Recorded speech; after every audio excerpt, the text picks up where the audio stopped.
The subcommittee will come to order. The subject of today's hearing is fiscal year 2027 budget request for the Government Accountability Office and the Congressional Budget Office. I'd like to thank Ranking Member Espiat, Ranking Member DeLauro, our committee members, Acting Controller General Brown, Director Swagel for being here today. I'd also like to thank you and your staff for the work they do to help keep Congress and the entire government function in an effective and efficient manner. Government Accountability Office fiscal year 2027 budget request totals $860 million, a $48 million increase over fiscal year 26 enacted level. And the Congressional Budget's Office fiscal year 2027 request is $76.3 million, an increase of $1.5 million over fiscal year 2026 enacted level. Thank you again for joining us today. I look forward to hearing your testimonies and learning more about your budget priorities for fiscal year 2027. I now recognize Ranking Member Espiat for his opening remarks. Thank you, Mr. Chairman. Dr. Swagel and Ms. Brown, thank you both for being here today. I want to commend you and your staff for the essential work that you do on a daily basis to support Congress and uphold our constitutional power of the purse. We are operating in a constrained fiscal environment and difficult political climate where facts and independent analysis are too often questioned. That makes the work of your agencies a lot more important, more so than ever before. Dr. Swagel, I look forward to hearing about the Congressional Budget Office fiscal year 2027 priorities, including IT modernization and how you're addressing cyber threats and attacks, as well as ensuring Congress continues to receive objective and nonpartisan analysis. Ms. Brown, congratulations on your role as Acting Controller General. Thank you for your continued leadership at the Government Accountability Office. I am concerned about the workforce reductions outlined in your fiscal year 2027 request, even with a proposed funding increase. I look forward to having a robust discussion with both of you. I yield back. Thank you. I now recognize, let's make sure I'm not skipping anyone. I now recognize Acting Controller General Brown for your full testimony. Your full testimony has been submitted for the record, and you are now recognized to provide a summary of your written testimony. Chairman Valadeo, Ranking Member Espaillat, and members of the subcommittee. I am pleased to be here today to present GAO's 2027 budget request. I appreciate the support the committee has provided GAO in the past. GAO continues to be a solid investment for the Congress and taxpayers. Last year, Congress and the executive branch implemented actions that resulted in financial benefits of over $62 billion resulting from our work. And there remain hundreds of billions of dollars in potential financial benefits that have yet to be realized through congressional and executive action. We are requesting an increase of $48.2 million, about 5.9%, to help offset projected increased costs. This would bring our appropriated request to just over $860 million. If enacted, this would be our first increase since fiscal year 2024, when we received a 2.4% increase. We are also seeking to use just over $50 million in offsetting appropriations for a total budget authority of $910 million. With this budget, our 2027 staff level target is 3,100, a decrease of over 450 from our 2024 level. While requiring a smaller GAO, this level would allow us to continue to shrink with the least amount of disruption to our mission and workforce. GAO's mission is to support the Congress in carrying out its constitutional responsibilities and improving the efficiency and effectiveness of the federal government for the benefit of the American people. As a nonpartisan, fact-based legislative support agency for the Congress, demand for our work continues to be robust and spans the federal government's over $7 trillion budget. Wherever the federal dollars go, so goes GAO. Our work is driven by hundreds of requests, with generally just over half coming from mandates and law and committee reports, which are our highest priority. In addition to mandates and requests, we also respond to hundreds of additional requests for quick turnaround technical assistance. In addition to the $62 billion in financial benefits I mentioned earlier, our work resulted in almost 1,300 non-financial benefits, over 670 products issued, and 1,800 new recommendations. Moreover, we handled over 1,680 bid protests and issued over 450 legal decisions. The 2027 requested level will enable us to continue to support the priority oversight areas that have been highlighted by Congress, including identifying fraud, waste, and abuse across the federal government and offering ways to prevent and mitigate it. IT and cybersecurity, science and technology and its societal impacts, national security, and healthcare. The budget requests will also enable us to continue to make modest investments in cybersecurity and advanced analytics to increase our sophistication and speed that we are able to address congressional needs. In closing, I appreciate your consideration of our 2027 budget requests. We will be issuing our State of the Nation's Fiscal Health Report soon and understand the difficult trade-offs that have to be made. GAO is committed to continuing to do its part in being a responsible steward and commits to redoubling our efforts to continue to be a solid investment and a key player in continuing to help ensure the federal government is efficient and effective for the American people. With your support, GAO will continue to provide nonpartisan, fact-based information and analysis for the Congress. This concludes my opening statement, and I am prepared to answer questions at the appropriate time. Thank you. Thank you, Ms. Brown. I now recognize Director Swagel for a summary of your written testimony. Great. Thank you, Chairman Valadao, Ranking Member Espaillat, and members of the subcommittee. Thank you for the opportunity to present the Congressional Budget Office's budget request. Let me start by thanking you for your continued support. CBO requests an appropriation of $76.3 million for fiscal year 2027. That is an increase of $1.5 million, or 2% from the amount provided in 2026. The request would address increased costs for pay and benefits, allow CBO to further strengthen its IT and cybersecurity infrastructure, and enable the agency to add staff in areas of especially intense legislative interest. Our mission is to provide nonpartisan analysis to the Congress that is timely, rigorous, and transparent.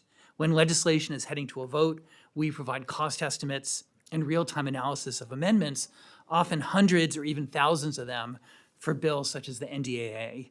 We provide analysis and technical assistance for large, complex legislation, such as the 2025 Reconciliation Act, as we did for reconciliation in 2022 and 2021. For both sides, in both chambers, we provide the analysis that is wanted and needed at the time it matters in the legislative process. We produce budget and economic projections that incorporate the effects of legislation, economic developments, and administrative actions. And we provide analysis of a broad range of policy issues in front of the Congress, bringing to bear data and analysis from a wide variety of sources. Demand for CBO's work remains strong among congressional leadership, committees, and individual members. The additional resources would enhance our responsiveness and further strengthen our transparency efforts.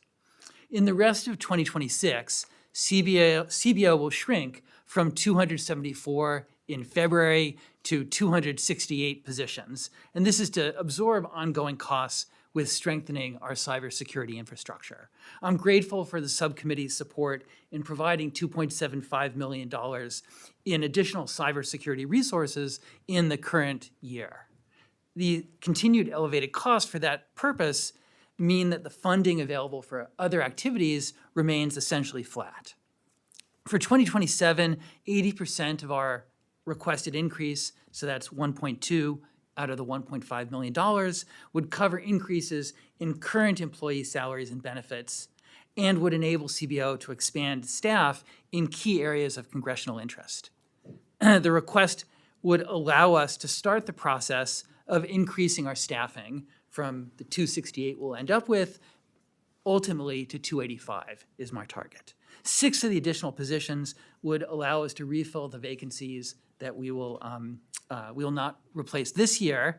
The 11 additional staff would strengthen analysis of defense and homeland security, and then of income security programs such as SNAP, would also allow us to enhance our transparency and responsiveness, expand our dynamic analysis, bolster our cybersecurity and IT further, and support our publishing and digital communications.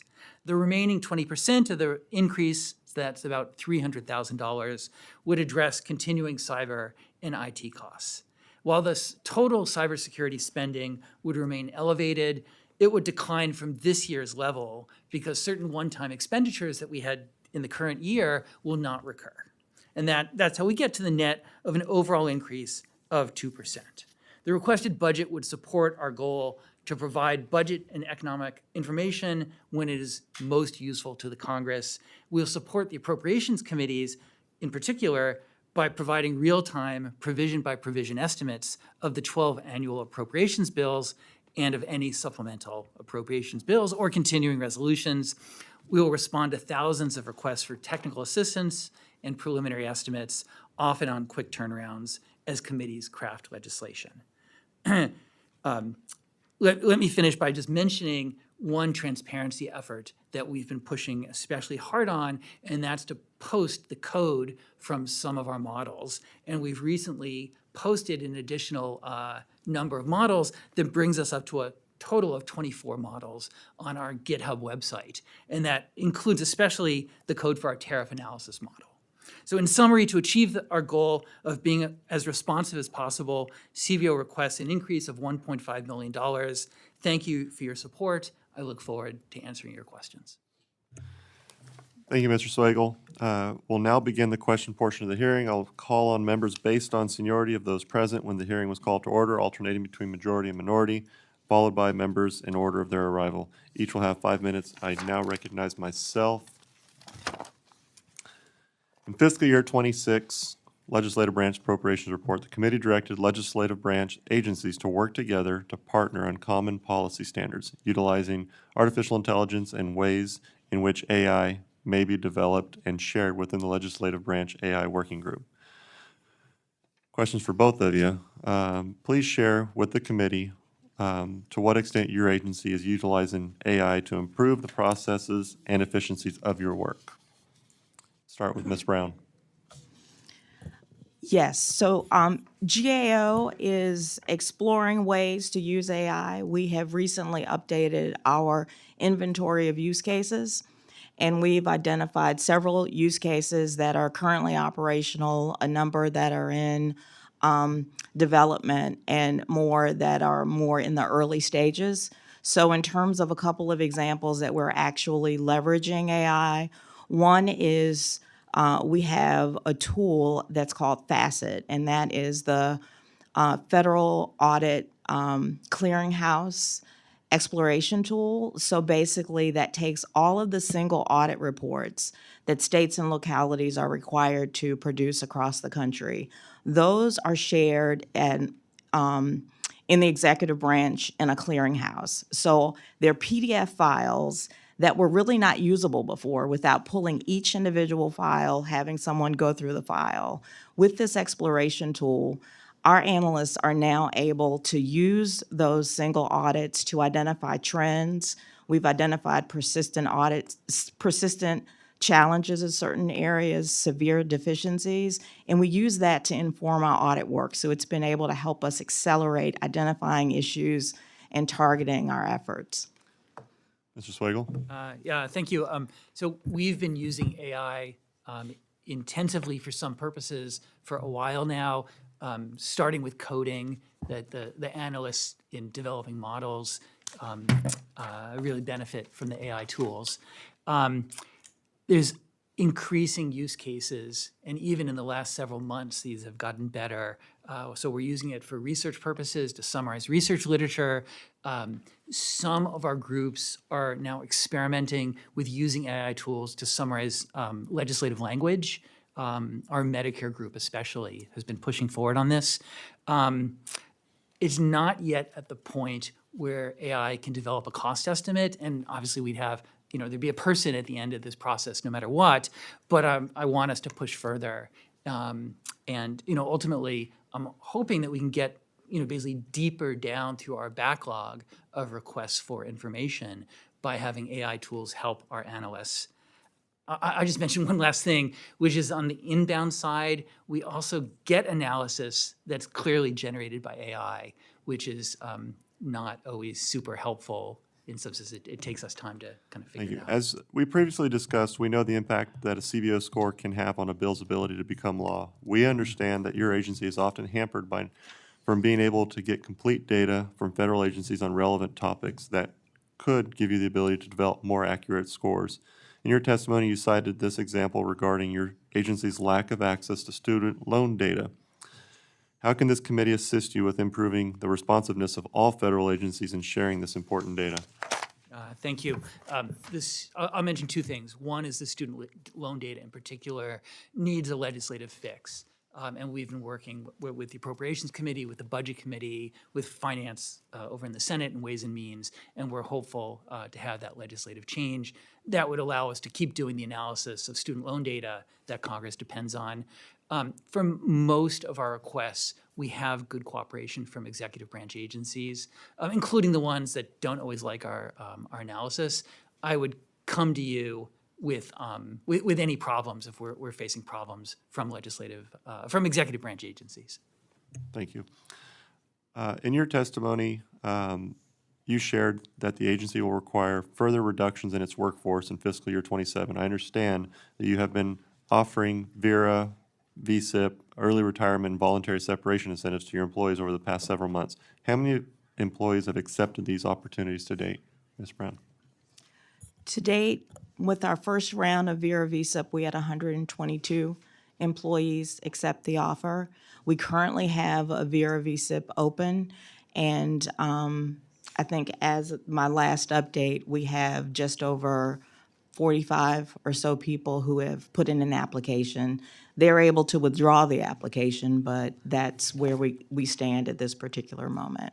How many employees have requested to accept one of these separation opportunities, but the agency has denied their request? None. None. All right.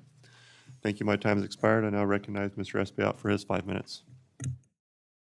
Thank you, Mr. Chairman. Ms. Brown, as I mentioned in my opening statement, I'm concerned about the workforce reduction outlined in your fiscal year 2027 request. After years of essentially flat funding, GAO is being forced to shrink its workforce even as demands on the agency continue to grow. Can you be specific about what these reductions will mean for the agency? What work will GAO have to scale back or cut or stop altogether? So what it means, a smaller GAO means that they're less, it's less work we can do. So we are looking across the organization to make sure that we have done any rebalancing that we need to do once we have gone through our second round of VERA VSIP to make sure we're able to continue to staff Congress's highest priorities. So this has resulted in us really focusing on core mission activities. So our priorities are the Congress's priorities. So we are going to focus our resources on science and technology, national security, healthcare issues, fraud, waste, and abuse, government efficiency efforts, as well as IT and cyber.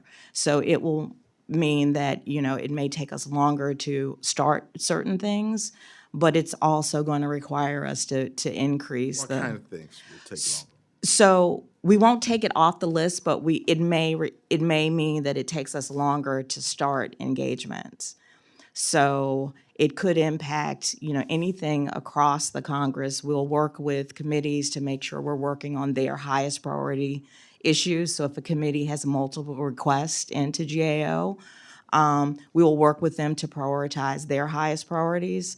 We treat mandates as our highest priority because they are required of us in statute and committee language. So those are the ones that we will make the highest priority. Okay, thank you. Mr. Swagel, CBO's recent analysis show the current tariff and trade policies are rising prices on both consumer and capital goods, increasing inflation, and lowering household purchasing power. What does this mean for the American family?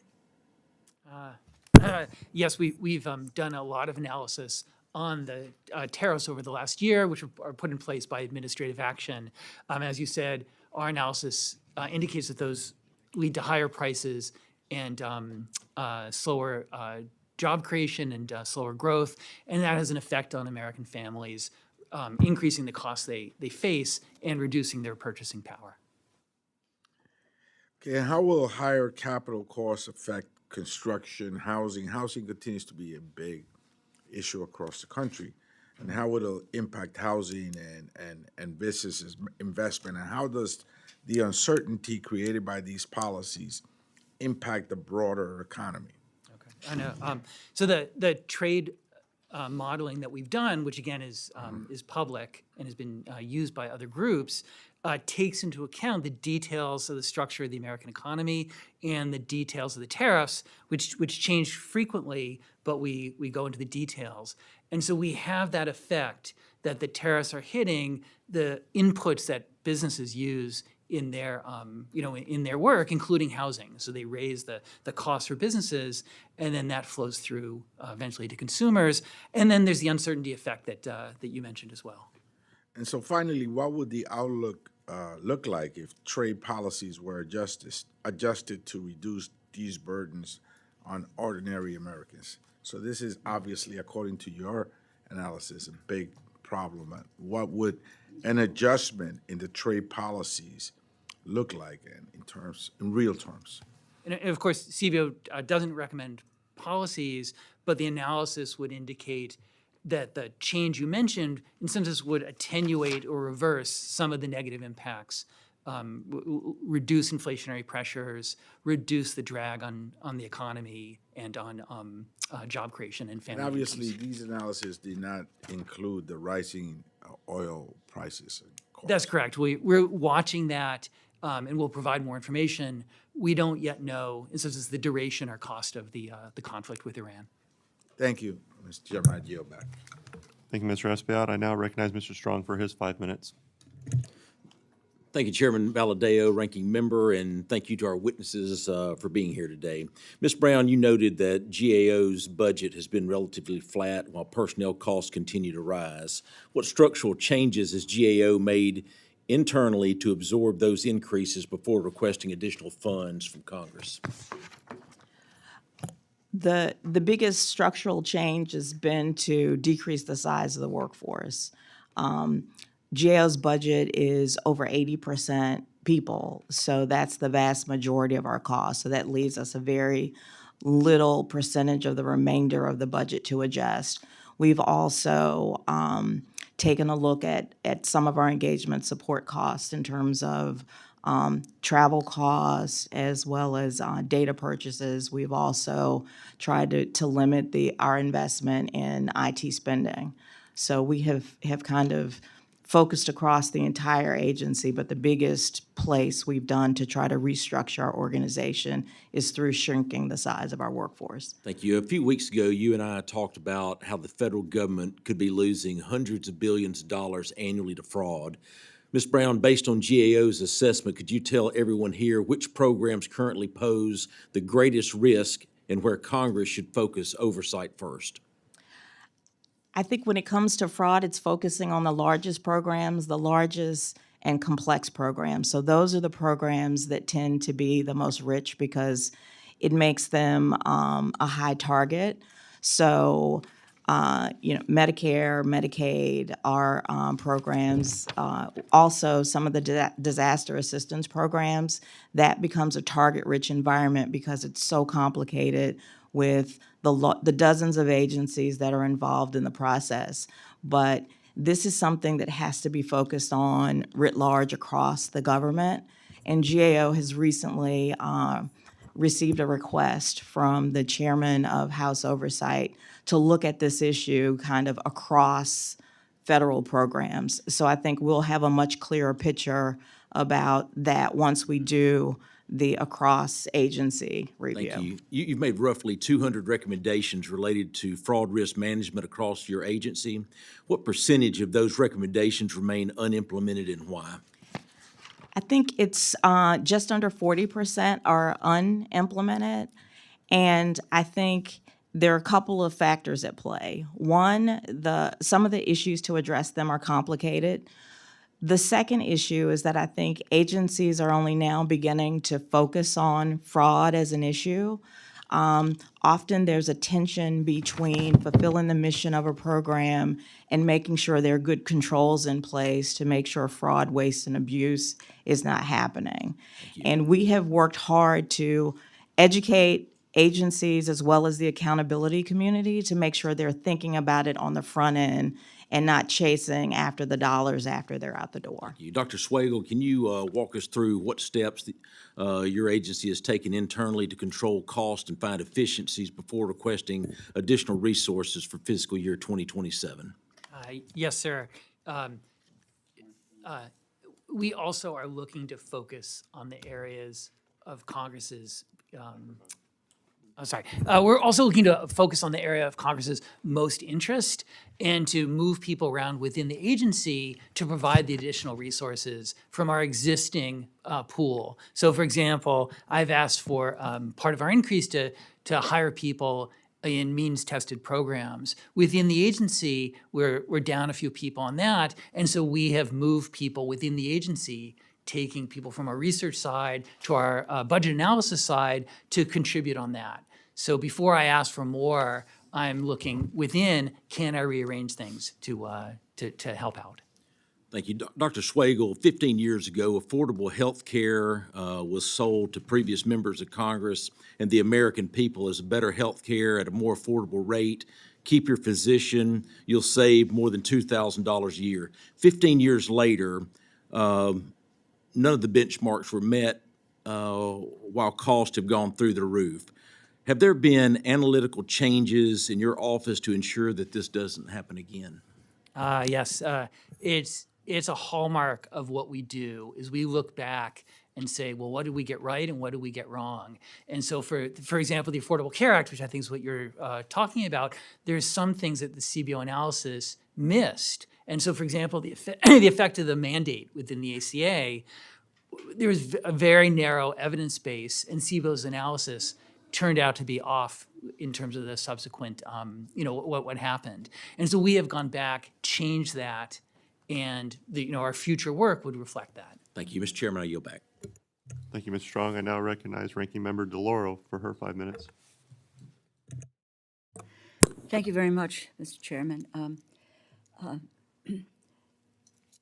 Ms. Williams-Brown, thank you, and Dr. Swagel, for being here this morning. Sorry I was late in coming. But let me just start with you, Ms. Williams-Brown. It doesn't really go amiss that the GAO helps Congress so much. You evaluate national security, you analyze healthcare spending, so that the work created under your leadership at GAO is really crucial.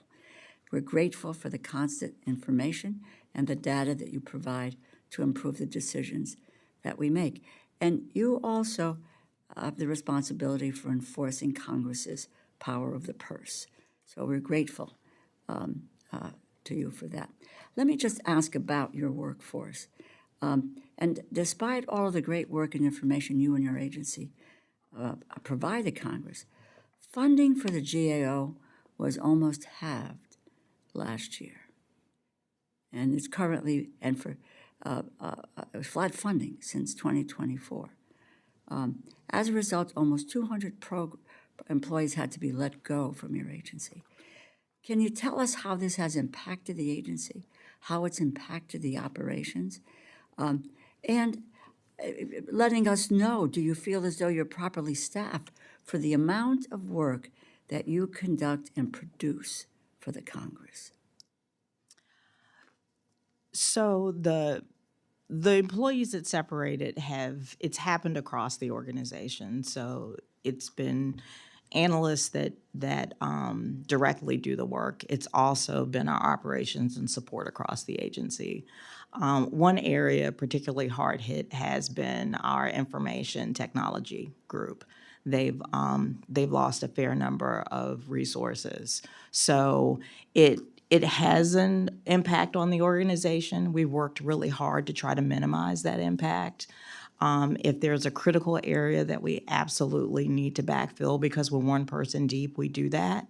And in terms of the impact on the direct support of the Congress, it requires us to shift, make trade-offs, and reposition ourselves to make sure we are addressing the Congress's highest priorities. And look, I know you're trying to, and you're working at doing more with less. There's no question in my mind in what you do. But you mentioned IT as one of the areas which is impacted. But in terms of responsiveness to the Congress, you talked about issues. Where does that, Where does it show up? where does it show up? Thank you. Yes. Thank you. It shows up really in some ways in our responsiveness in terms of being able to get to requests. Number one priority for us, mandates, as I said before. Second priority are requests from chairs and ranking members. So more than half of our work is mandated. So that then it creates a smaller workforce for us to be able to respond to the requests from the chairs and ranking member, and it can result in longer queue times. Okay. And so your request, you were cut by about 40% the last go around, is my understanding. The budget was almost half, and you're asking for $48 million right now. Yeah, so it was almost. It wasn't. We were flat. Well, We no, were no, flat, it was a yes. cut, but then we worked it so that Yes, you got, yes, you know, and that we you are were eternally flat grateful. funded. Yeah. You know, so that, and in this environment, in many instances, flat funding is a win. But that's not the point. The point is to be able to see that you have the opportunity to be able to increase the efforts and the demands that the Congress puts on you with regard to requests. So we'll keep that very, very much in mind as we look at what you're requesting. Okay, and the IT people have talked about AI, et cetera, so they're, you know, obviously, we should be state-of-the-art. Let me just ask quickly, Dr. Swagel, and thank you at CBO as well. Deeply concerned at the news of the cyber attack on the Congressional Budget Office.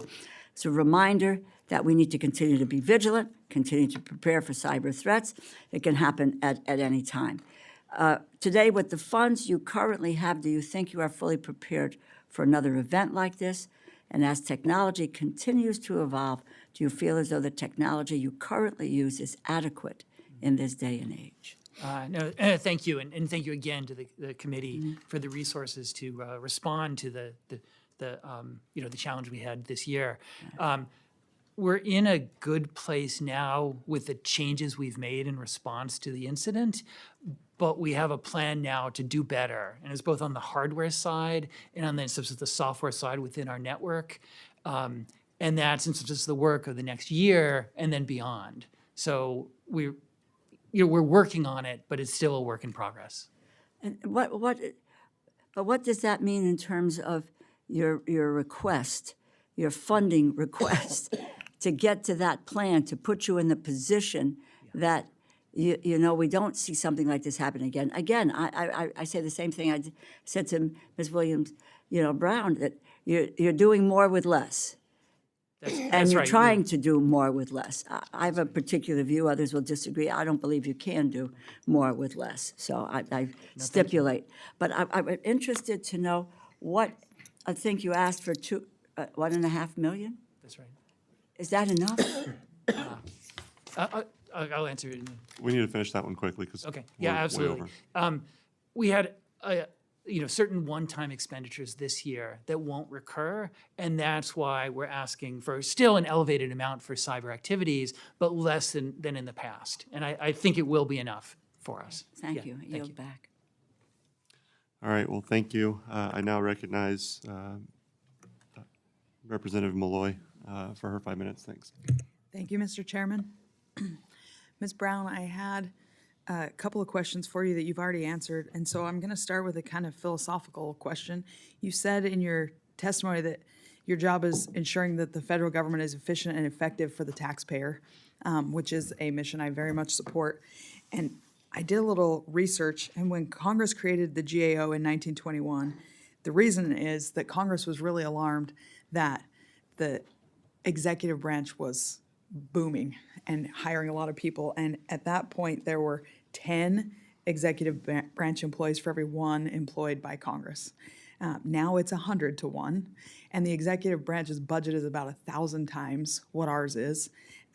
So given the growth, size, and complexity of the federal government, how can GAO keep pace with Congress's oversight needs? Because it seems like we're just having an arms race where the executive branch gets bigger, so then GAO gets bigger, and we're just hiring more and more people, and we have more and more government outlays. And the point in the first place of GAO was to stop the government outlays going to the executive branch. So, yes, it's a challenge. It's hard for GAO as a support branch agency to support the Congress in providing oversight for it. So it's close coordination and conversations with the Congress about their absolute highest priorities, and also around the issue of human capital. So I'll mention that in our high-risk area, one of the commonalities across the high-risk areas has to do with strategic human capital management. And that doesn't mean that more people are needed, but it's really about the skill sets of the people that are there. So we recognize the federal government's at an inflection point, and we think, we've been pushing hard to look at how programs are executed. A lot of it has to do with the complexity. So many programs have become so complicated, and Medicare is a perfect example of it's so complicated, it creates so many situations where it's ripe for abuse and waste because things aren't off the table, but it doesn't mean it's functioning the way it was necessarily intended. So we are continuing to push this issue of looking at the federal government, looking at programs and making sure that agencies are doing what they need to do to make sure they're functioning effectively. Because at the end of the day, the executive branch should have to make the case for why programs should continue, and it shouldn't work the other way. And at some point along the way, it's turned into the agencies no longer having to defend their existence, and the legislative branch is constantly trying to get information and decide if it still makes sense to have over 150 housing programs, for example. No, I agree. I want to give you a hallelujah and an amen and just say we need to be hearing from GAO more. I've noticed around here the objects in motion tend to stay in motion, and we need to question more often why we're spending money on things and why we have the personnel in executive branch agencies that we have. And we're not just here to keep funding everything. We should be doing better oversight. So thank you for that. Can I give you an amen and a hallelujah to that too? Yes, thank you, ma'am. Dr. Schwagel, not long ago, the House requested the CBO start using dynamic scoring for certain legislation. Can you give us an update on that, how that's going? And has it improved the accuracy of CBO estimates? Okay, yes, no, thank you. And I heard that message loud and clear. It's from both sides. In the 2025 reconciliation bill, we did dynamic analysis at several stages of the process. One's for the bill that was initially passed by the House, and then in the February 2026 budget update, we did essentially dynamic analysis for the entire thing as was passed by the Congress, which differed from the House version. And to get there, we did a huge amount of work, of technical work, to be in position. So I think we heard the message, and we're going to do that, so just going forward. Thank you. And I'm almost out of time, so I'll just quickly piggyback on what my colleague, Mr. Strong, was asking about. CBO scores the bills we write, and then a lot of public opinion is formed around CBO scores, and sometimes they're wrong. And then later, when they get revised, public opinion's already hardened. And I think we need to do a better job of getting those revisions out there and making sure people have accurate information when they're making these decisions. And I'm out of time, so I will yield back. Yes, no, I just agree, and we're continuing to work on that, and so just that feedback is incredibly important for us. Thank you, Ms. Malloy. I now recognize Mr. Hoyer for his 5 minutes. Mr. Chairman, let me ask a question first. Are we going to have a second round? We haven't had that discussion, but I'm happy to with my ranking member, and I'll let you know. We have the next hearing at 11 o'clock. There's some discussion about that schedule as well. I'll let you know as soon as I know what direction we're going. Mr. Chairman, let me say, I've been on this committee a long time, had a 20-year hiatus. Invariably, we had second rounds. The practice is now, 11 o'clock happens and we don't need any more information. I appreciate the members' comments, but usually when we make those decisions, we make them here with my ranking member. I don't make them unilaterally. I do have those conversations, and I'm having those conversations You walked out on now. a ranking member last time. There was no discussion then. I don't mean to be overly critical. There was but- actually a discussion. That discussion happened. The decision was made. There was not going to be a second round. Things changed when people started turning on their mics. I gave the full committee's ranking member an opportunity to speak. She spoke, and then I saw the discussion on this side had already been agreed to with both sides that there would not be a second round.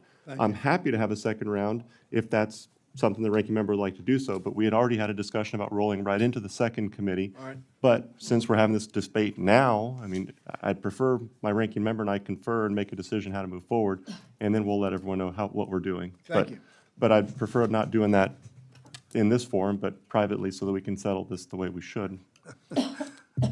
All right. Ms. Brown, who makes your budget request? We do. Is it your analysis that the request you made was what you need? So there are a number of factors that go into the budget, so it's, Relatively simple answer. I don't have much time. yeah. Do you believe that $910.3 million is sufficient to do the job that we expect you to do or that you expect to be done?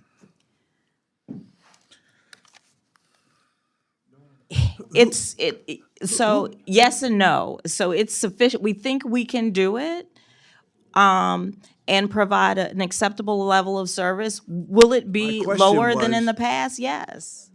In terms of what we're able to do and the speed with which we can do it. I agree with Ms. Malloy. We have seen an extraordinary explosion in the executive department, and the Congress continues to underfund its ability to do the oversight that the American people want. We have these hearings, and it's sort of a nice little politeness, and, and you guys feel you've got to say, well, I want to defend what I'm told I need to do, which is I ask you, who sets your level? Now, executive agencies have to go through OMB, and OMB sets their levels. Do you feel constrained to ask for $910 million? So when we set the level, we don't ignore the environment that we're in. So yes, there Well, I are want you to external ignore it. pressures on the budget that we I request. personally Yes. don't like the environment we're in, and therefore I want you to ignore and I want to ask your opinion, is $910 million, which is, by the way, 1/60th of the money that you saved, the $62 billion. So my presumption is every increment that we cut, which is Ms. Malloy's, I think, contention, that as the executive department expands, our ability to oversee it diminishes very substantially. And therefore, we don't get at waste, fraud, and abuse. Everybody is for getting at waste, fraud, and abuse. My view is most people talk about waste, fraud, and abuse like it's a huge number and they're going to balance the budget on that. We don't deal with entitlements. That's where the money is. We don't have any discussion about that because none of us want to deal with that. But what I'm trying to get at with the two of you, I think that Congress badly underfunds itself.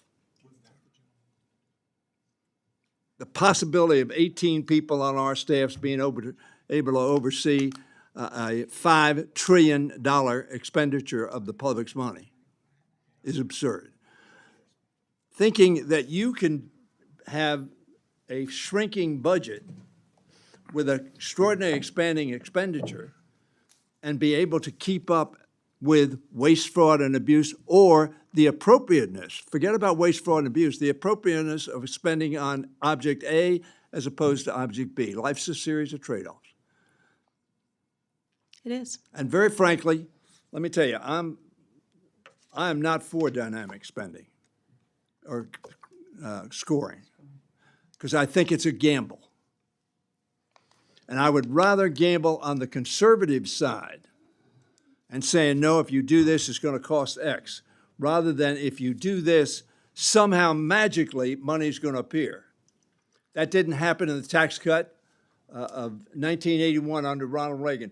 Ronald Reagan increased the budget deficit more than any other president in the 45 years I've been here. 180% increase in the national debt from $985 to $1.8 billion. $985 billion to $1.8 trillion. So I ask you the same question, Mr. Zweigel. Yep. And I'm got just a few seconds left, so I'm going to ask you some more questions on the second round. I don't think the budget office has sufficient resources to respond to the members. When I was majority leader for a long period of time, members kept continually complaining to me they could not get an answer in a timely fashion from the CBO. And very frankly, if you weren't a committee chairman, the chances of getting it were much less.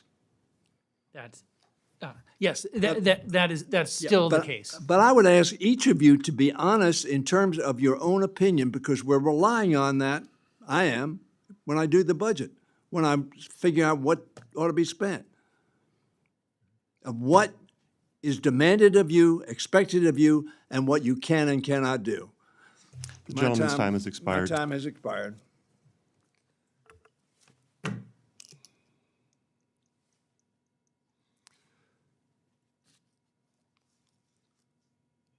Trying to decide. I think we're going to move into a second round. I talked to my ranking member about it, and yes, we do have those discussions usually offline, not with the microphones on, and I appreciate Mr. Hoyer for bringing it up, but I would appreciate it, a more civil approach to it, and then the way you approached it. But I'm going to give my time to Mr. Strong right now to ask his 5 minutes, and then we'll come back to the list. Thank you. Mr. Swagel, it's estimated 15 million illegal aliens have entered America under the last administration. Can you tell this committee how that has affected the budget and the debt of America? Yes, sir. We've looked at that both at the federal level and the state and local level. And the fiscal burden is in some sense on the state and local level, right? Because education costs, policing costs, incarceration, things like that. Healthcare. Healthcare, exactly right, are mainly at the state and local level. For the federal, on the federal level, there are costs, even after the legislation last year that restricted some of the outlays, there's still costs. The immigrants who came in generally had a strong incentive to work on the books because they faced a date with an immigration judge, say 7 or 10 years out in the future, again, if they show up in 7 years. And so that's why in our analysis, there's a lot of revenue coming in because of that incentive that the immigrants face. Thank you. Ms. Brown, we've been told about waste, fraud, and abuse. I think both sides of the aisle agree that it's there in government. It's obvious. It's taxpayer dollars. Can you tell me how many people have been arrested in the last 12 months related to waste, fraud, and abuse that you've evaluated through GAO? I don't have a number. I'm happy to provide a number on for the record.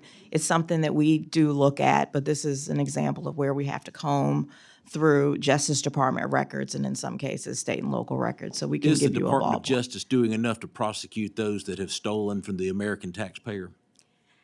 This is an area, I think more needs to be done. And the pandemic relief funds, they're a perfect example. SBA was given 10 years to pursue cases, claims against people who had defrauded the government. In other programs, that statute of limitation was not expanded. So in some cases, we did not pursue those. So do I think more could be done? Yes. What would it take to prosecute those people faster? You mentioned that more should be done. Does that mean additional funding? Does that mean additional funding to the DOJ? Where's the breakdown right now, and why is the American people not seeing these prosecutions going forward? So I think prosecuting fraud is extremely complicated. And it's difficult to build a case, and it can take a long time. Sometimes it takes a long time to identify it, then you have to investigate it, then it has to be adjudicated. So the process can take a long time. In some cases, it's identified at the agency level. The IGs need to have the resources to be able to do the investigations and work with their law enforcement partners to bring cases. So in some cases, it's a skill. You need good analysis, and you need to be able to do kind of the investigations to build a case. Thank you. And I concur with the gentleman, Mr. Hoyer, on entitlements. I think it's time to take it up. I think this $39 trillion debt is totally unsustainable, and we need to take it up at any level. So I join you on that, whether it's entitlements, whether it's programs, whether it's fraud, theft, and abuse, go down the list. What we've got is a debt that's unsustainable, and we've got to get that debt paid down. And right now, we're not going in the right direction. But I thank both of you for coming before us. Mr. Hoyer, I stand willing to work with you on any of those items that we can to reduce the expenditure of our budget. Mr. Chairman, I yield back. And Thank you, GAO is ready to support. Thank you, Mr. Strong. I now represent my ranking member, Mr. Espiat, for his 5 minutes. Yes, thank you, Mr. Chairman, and thank you for allowing us the ability to continue to ask these important questions. Mr. Swagel, you mentioned issues relating to immigrants and the undocumented, and you referred to what may be perceived to be a social cost of their presence here. Do they contribute anything to America?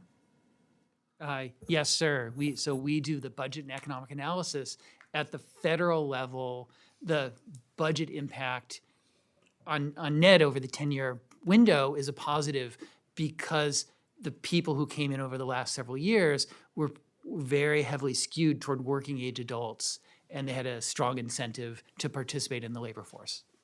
And do they pay any types of taxes? Yes, sir. So of course, at the state and local level, they'll pay sales taxes. At the federal level, there's also income tax and payroll tax that they would pay as well. And do you have an idea what that amounts to globally, the kind of contribution in terms of taxes that they pay? Okay, I can give you an indication. In our recent budget projections, the administrative changes in immigration policy since the previous budget update, so that's from January of last year till February of this year, we project will increase the federal deficit by about $500 billion over 10 years. And again, this is the net of some lower outlays, but then also lower revenues from the smaller labor force. Now, you mentioned Medicaid, and each state has rules for Medicaid. Some states didn't take the additional funding that Obamacare provided for them. Some states don't provide a specific benefit for children. Others do. So, each state has its own rules. But are undocumented people eligible for federal funding from the federal government itself? Forget the states, from the federal government itself through Medicaid. In Medicaid, I mean, there's certain funding that is still available. There's certain emergency funding. it doesn't go directly to the individual. It goes to, say, to the hospital for the services in the ER. The 2025 reconciliation legislation narrowed that funding, and we have that in our budget update, the deficit reduction from the changes in Medicaid. So in essence, if you were to do a global analysis, what immigrants are taking from our country is far less than what they are contributing.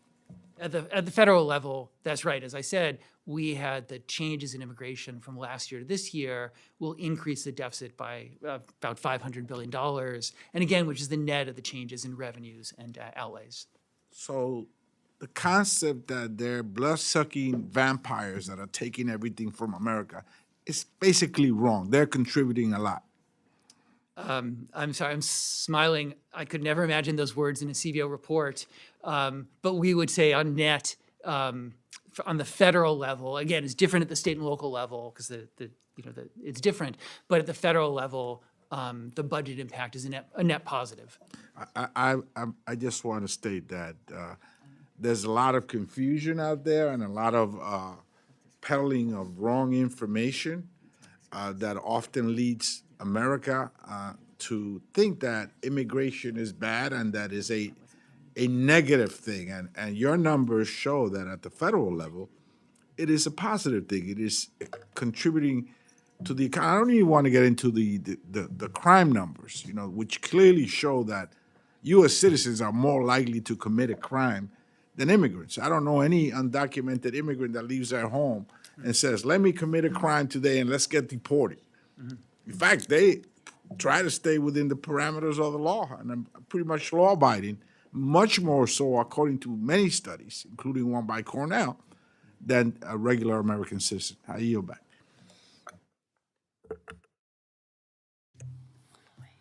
Now recognize Ms. Malloy for her 5 minutes. I may not need the whole 5 minutes, but Mr. Schwegel, when I ran out of time, you were talking about how CBO can better address inaccuracies in initial CBO scores. Do you want to go ahead and finish that answer? Oh, yeah, no, thank you. I was about to talk about one example in our analysis of the 2025 reconciliation legislation, which in some ways is like the mandate information that I talked about earlier, where, in the original ACA score, it just turned out differently, the effect of the mandate. And, we've revised it, and we've done that with other things.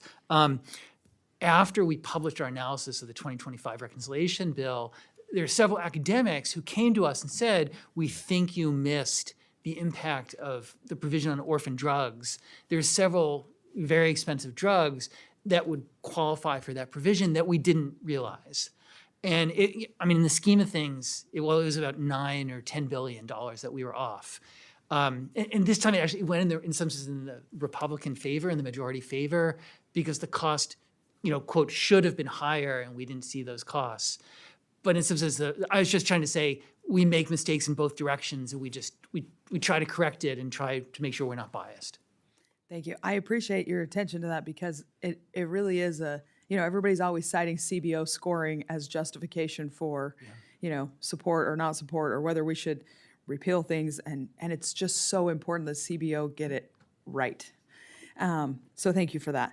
Ms. Brown, I'm going to come back to you. Back to where we started.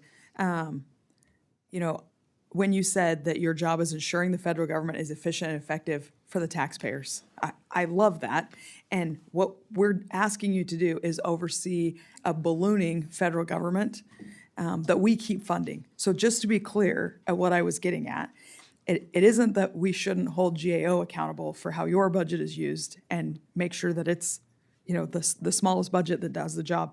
I think we need to do a better job of overseeing federal outlays, with the power of the purse, and deciding what taxpayers are getting for those outlays, which is why we created GAO. I'm afraid what we actually do too often is just continue to fund things that are already happening because they're already happening. And I'd like to work closer with GAO to make sure that we are ensuring that the federal government is efficient and effective for the taxpayers, that every tax dollar that goes out of here is doing something that is good for the taxpayers and that we have a good grasp on why we're spending it. And with that, I yield back. Thank you, Ms. Malloy. I now recognize Ranking Member DeLauro for her 5 minutes. Thank you very much, and thank again to the two of you. Dr. Schwegel, let me ask you, because there's been a lot of talk about the debt and spending versus revenue. What impact does a $4.5 trillion tax cut without it being offset in any way? That in essence, and these are not my conclusions, you can look at economists all over the country, that the tax cuts that are going to be benefiting the richest 0.1% of the people in this country and the biggest corporations. Does that have an impact on the debt? Yes, so our analysis said that the 2025 reconciliation bill will add $4.7 trillion to the debt. Well, to the deficit, and therefore To the debt. increase the debt over the next 10 years. So it's going to increase the debt. There appears to be no concern about that $4.7 trillion added because of $4.5 trillion to the richest 0.1% of this nation. It really is pretty extraordinary that where we go. And just a step further is that, and you're not the IRS, but there's recent reports that the issue is not spending, but it is revenue. We can talk about spending and where we can cut, so forth, but it's revenue, increasing our revenues here. And a lot of that comes from, again, we have 59 of the richest corporations in this nation who pay zero in taxes. Now, it's legal, and that has to do with our tax system, zero. And another 39 of them that don't pay what they owe. The issue is revenue. And that is a place that we ought to really be attacking and looking at how we increase the revenues so that, in fact, we can deal with some of the issues that we do have to deal with in terms of providing for the common good, which is what we do. And I would just say, Ms. Williams-Brown, that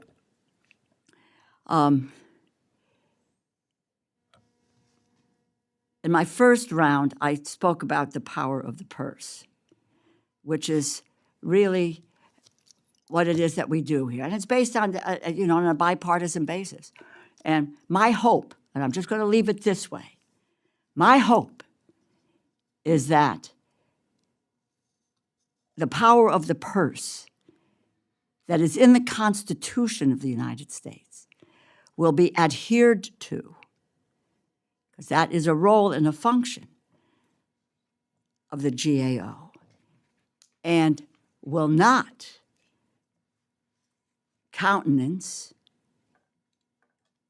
the whims of any administration to take money that has been appropriated by this body and decide it can be used for whatever they care to use it for. And my hope is that will be adhered to. And I don't care who the president is, Democrat or Republican. I am here to preserve the power of this committee, of an appropriations committee, and it's the heart and soul of the federal government. Without agreement, this government shuts down. But when we do have agreement, that it cannot be abrogated by an executive. I yield back. Thank you. I'll now yield myself 5 minutes for my questions. I understand that the GAO has agreed to a future of work framework with its union, permitting employees to live and work in other locations outside of the Washington, D.C. area. I also understand that those employees who take that opportunity to reside outside D.C. area were given a grace period in which to continue to be paid at Washington, D.C. pay rates. Mrs. Brown, what is the rationale for employees outside the Washington area to be paid at the D.C. rate rather than having their salaries adjusted to the rate for their new work location? So the agreement was a negotiation to phase in. So we do have a structure where people are paid where they live, and there was a a process to get people to that level. So it was a negotiated agreement, and that was the rationale. In terms of the rationale for a remote workforce is GAO recognized that everyone who has skills and talents that we need doesn't necessarily want to live in Washington or a metropolitan area. So we wanted to tap into the talent across the nation. How many GAO employees were paid this Washington DC rate under this grace period? I don't have that number, but I'm happy to provide it for the record. And do you know, so you don't know how many are still being paid? None. The grace period's over. The grace period is over? Yes, But you still don't know the exact number of how many were paid under this grace period? not at this exact Okay, moment. you'll be able to provide that. Yes. How many employees would you be able to retain with cost savings your agency could achieve by paying all employees living in the areas outside of DC area at the appropriate locality rate? They currently are being paid at their local rate. Okay. With cybersecurity for CBO, in fall of 2025, the CBO was hit with cyber attack by a foreign actor. The subcommittee was informed of this attack and supported the agency's work to investigate the attack and harden its systems to prevent further attacks. Mr. Swagel, or Dr. Swagel, yesterday, this subcommittee held fiscal year 27 budget request hearing for U.S. House of Representatives. In our discussion with House officers, they agreed that the greatest security risk to the House cybersecurity attacks, or the greatest security risk is cybersecurity attacks. With the CEO reporting that last year, her office blocked approximately 3 billion malicious attacks to the House systems. In addition to funding staff and systems to protect the House, they noted how vital it is for all members and employees to take their annual cybersecurity training. Your funding request includes $11.4 million for most IT operations, including cybersecurity. How are you also being vigilant with your employees to protect against these attacks through such programs as cybersecurity training? Yes, thank you, sir. We do require every employee to take cybersecurity training. So that's an annual thing. The last year, in some sense, has been a real world class in this, and we are much more vigilant than we were before. So in some sense, we've had both the classroom and the practical reality, and it's something that we keep working on. All right, and then back to Ms. Brown. Quick question, follow-up is, Ms. Brown, can you please explain to us why human capital costs are increasing by over $6 million when you are planning to decrease employees by 146 full-time equivalents?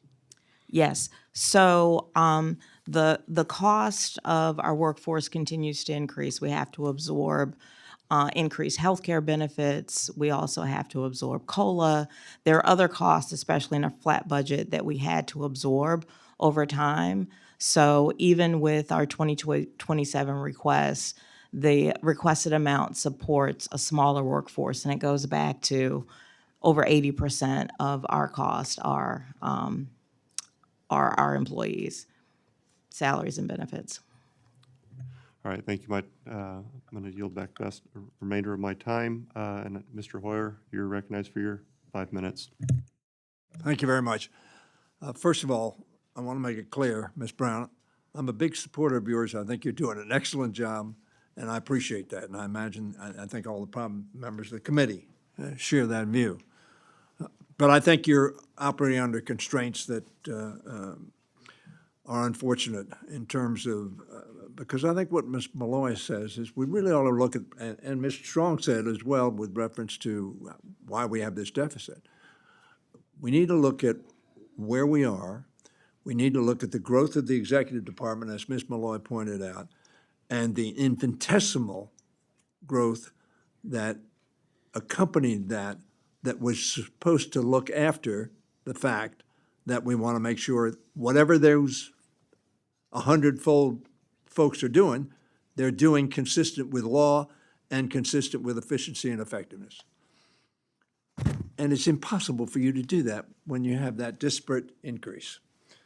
So that's my point. I think that's the committee's responsibility, and I think we ought to look at that. What do you need to do it? I argue this pretty strenuously on the IRS, where we have halved enforcement And while we get more money because we have more people, we don't get nearly what we should be getting in terms of what, as the IRS commissioner said yesterday, is owed, not new taxes. Secondly, Dr. Swagel, let me speak to you. I wasn't sure of what your answer was. Are you using dynamic scoring? We use it. It doesn't come at the front of a cost estimate, but it's supplemental information. So for example, the dynamic analysis of the 2025 legislation, it turned out actually increased the deficit slightly because the positive effects of the legislation on growth. Well, let me were stop you outweighed. Oh, there yeah, so I please. understand what you're saying. You said $4.7 trillion cost. Includes the dynamic feedback. And what does that mean? So what, in a- what, yeah. what would the baseline? The baseline is 3.9 trillion. 3.9 million. So it's more under dynamic scoring. Is actually the deficit increase is actually more under dynamic scoring, and that's because our debt is so high. Because Let me tell you, the premise of those who like dynamic scoring is that will be a lot less. And the reason it is because in '01, they said the tax cut was going to make us more money. In 2001, they said the tax cut was going to make us more money. And in 2025, they said the tax cut's going to make us more money. Those are the dynamic scoring proponents because they believe the economic impact of cutting taxes will spur the economy to an effect that the net will be great. It has never happened in the 45 years I've served here. Never. That has never happened. So that's why I'm against dynamic scoring. I'm surprised to hear your answer. it's an unusual, I agree, it's an unusual answer. We have, in some sense, both the puts and the takes. So we have the impact in boosting growth, but the debt is so high that even just a little bit higher interest rates. Irony is the people who are for dynamic scoring are $1 trillion plus less well off under the static scoring of exactly what the impact is without trying to figure in what is the economy going to do, which is very difficult to do because, of course, at this point in time in this presidency, we would have been led to believe that the debt is halved and that the economy was growing at 4 times the rate it is growing at this point in time, and that, of course, hasn't happened. That's the problem with dynamics. Your bet is a tough one, and you lose too often. We would have lost every time in the 45 years I've been here with dynamic scoring on tax cuts, all of which, and some very prominent economists said that wasn't going to happen, that we were going to make more money. It was baloney. And everybody who honestly looked at it knew it was baloney at the time we passed those tax cuts. $4.7 trillion. That is more than 10% added to the deficit. The debt. But it was, and of course, none of my side voted for it. So that 4.7 trillion is not on us. Nor Now, spending and revenue. I disagree a little bit with my ranking member for whom I have unrestrained respect. We don't have a spending problem, and we don't have a revenue problem. What we have is a pay-for problem. The discipline in anybody's spending, whether it's a family or a country, is whether you pay for what you buy. And if you don't have to pay for it, and you simply want to borrow, you can buy anything you want, including spending $1.5 billion a day in Iran. $1.5 billion per day. We're not paying for that. And I'll bet you nobody is going to vote to pay for it. We're going to borrow it from somebody somehow.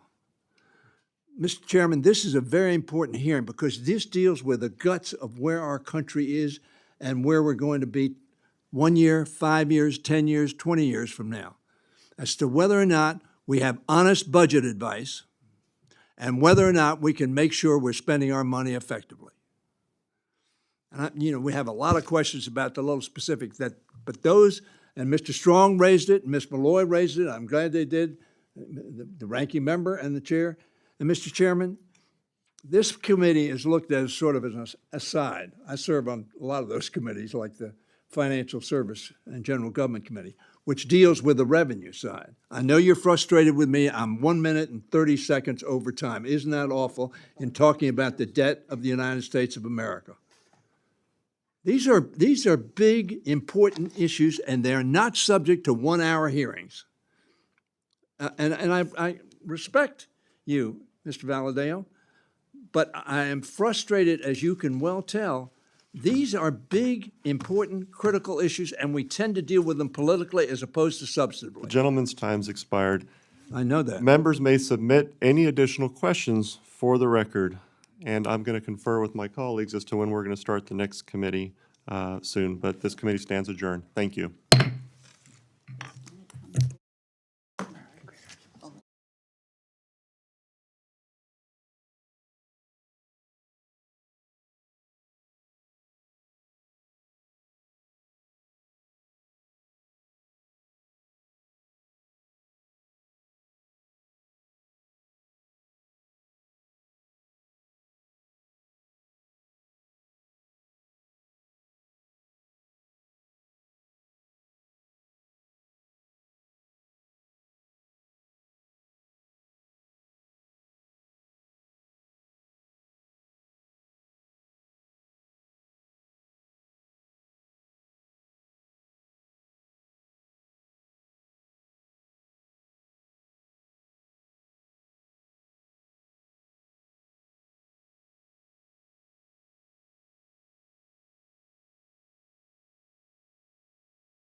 The subcommittee will come to order. The subject of today's hearing is fiscal year 2027 budget request for the Architect of the Capitol. I'd like to thank Ranking Member Espaillat, Ranking Member DeLauro, subcommittee members, and our witnesses, the Architect of the Capitol, Mr. Thomas Austin, for being here today. Mr. Austin, I'd like to start by thanking you and your staff for the work you do to keep the legislative branch of the government operational. We are keenly aware that this is not an easy task, given the aging nature of our buildings and ever-present budget constraints. Each jurisdiction plays an important role in the operation of this institution and ensures that the People's House is beautiful, safe, and welcoming to millions of visitors that will travel to the Capitol Hill this year to celebrate the nation's 250th anniversary or birthday. The Architect of the Capitol's fiscal year 2027 request is nearly $1.7 billion, a 105% increase over fiscal year 26 appropriation. Mr. Austin, we look forward to hearing additional details about your sizable request, and I now recognize my ranking member for his opening remarks. Thank you, Mr. Chairman.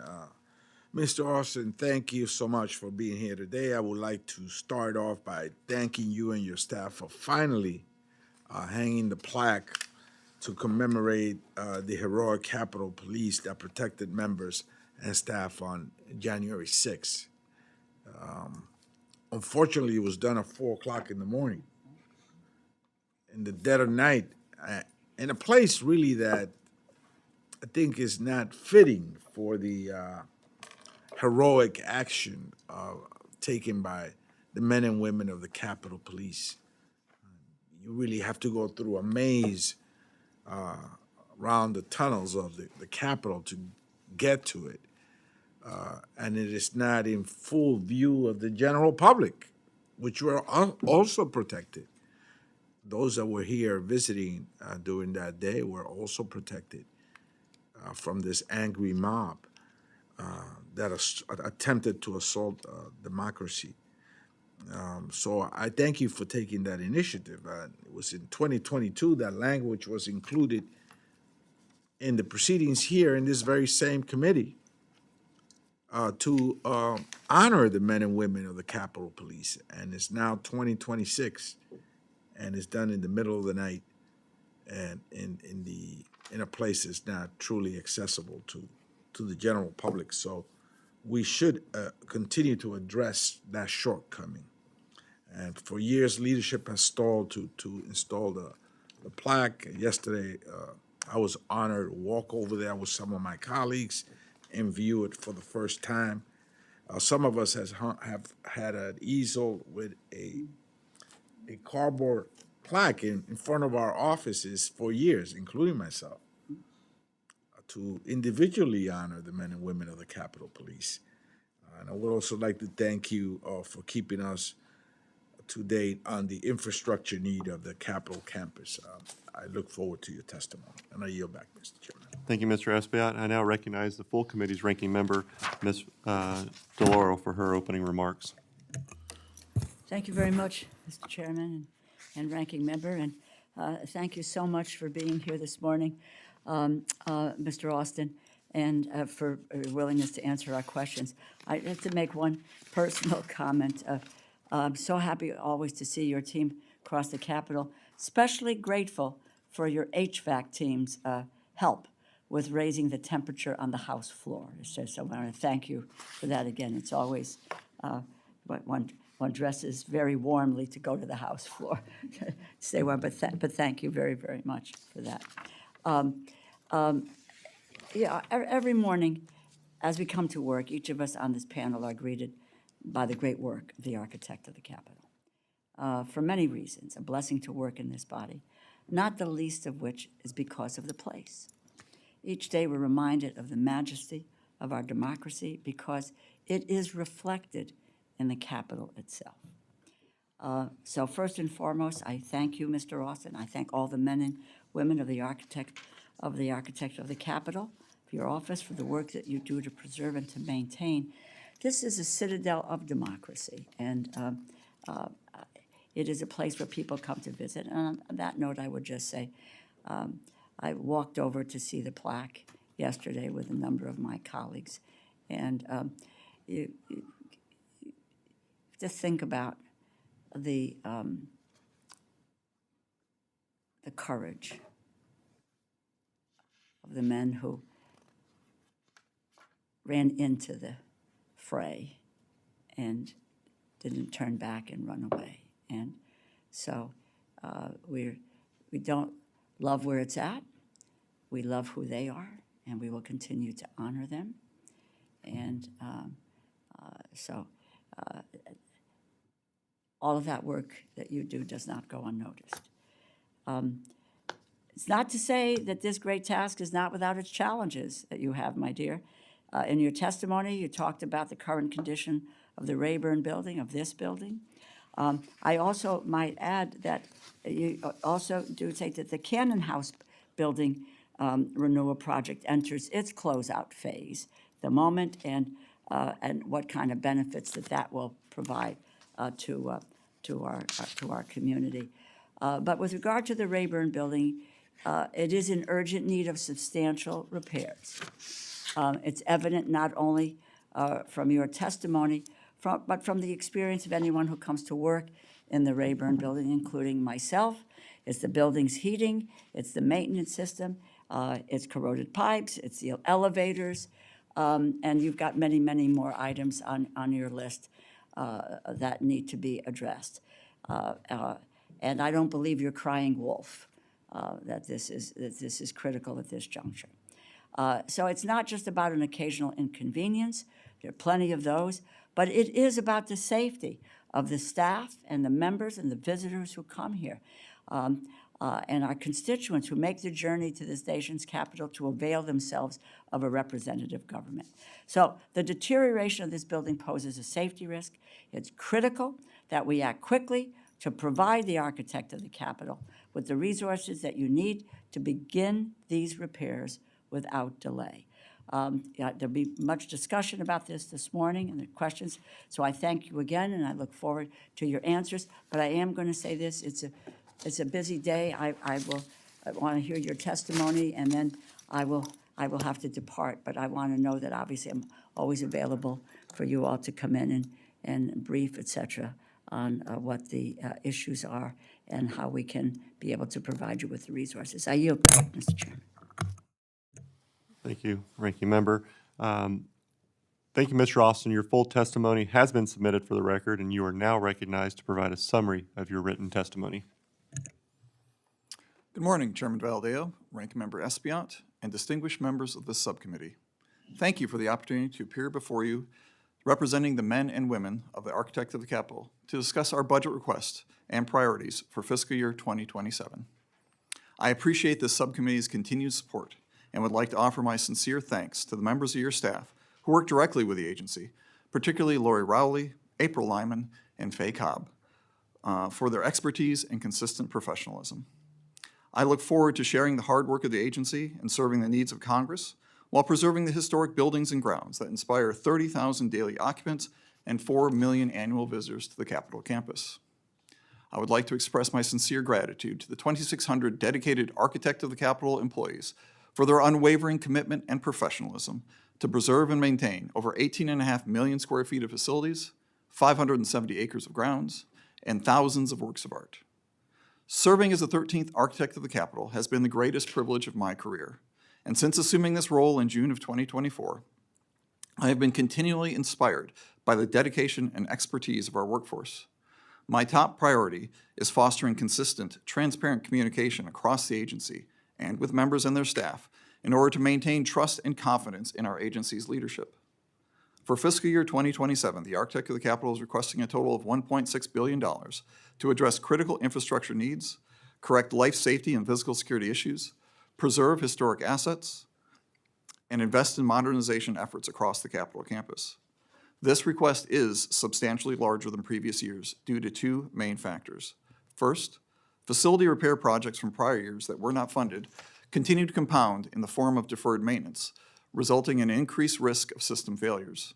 Second, this funding request includes major initiatives from the AOC's master plan, particularly the much-needed renovation of the Rayburn House office building.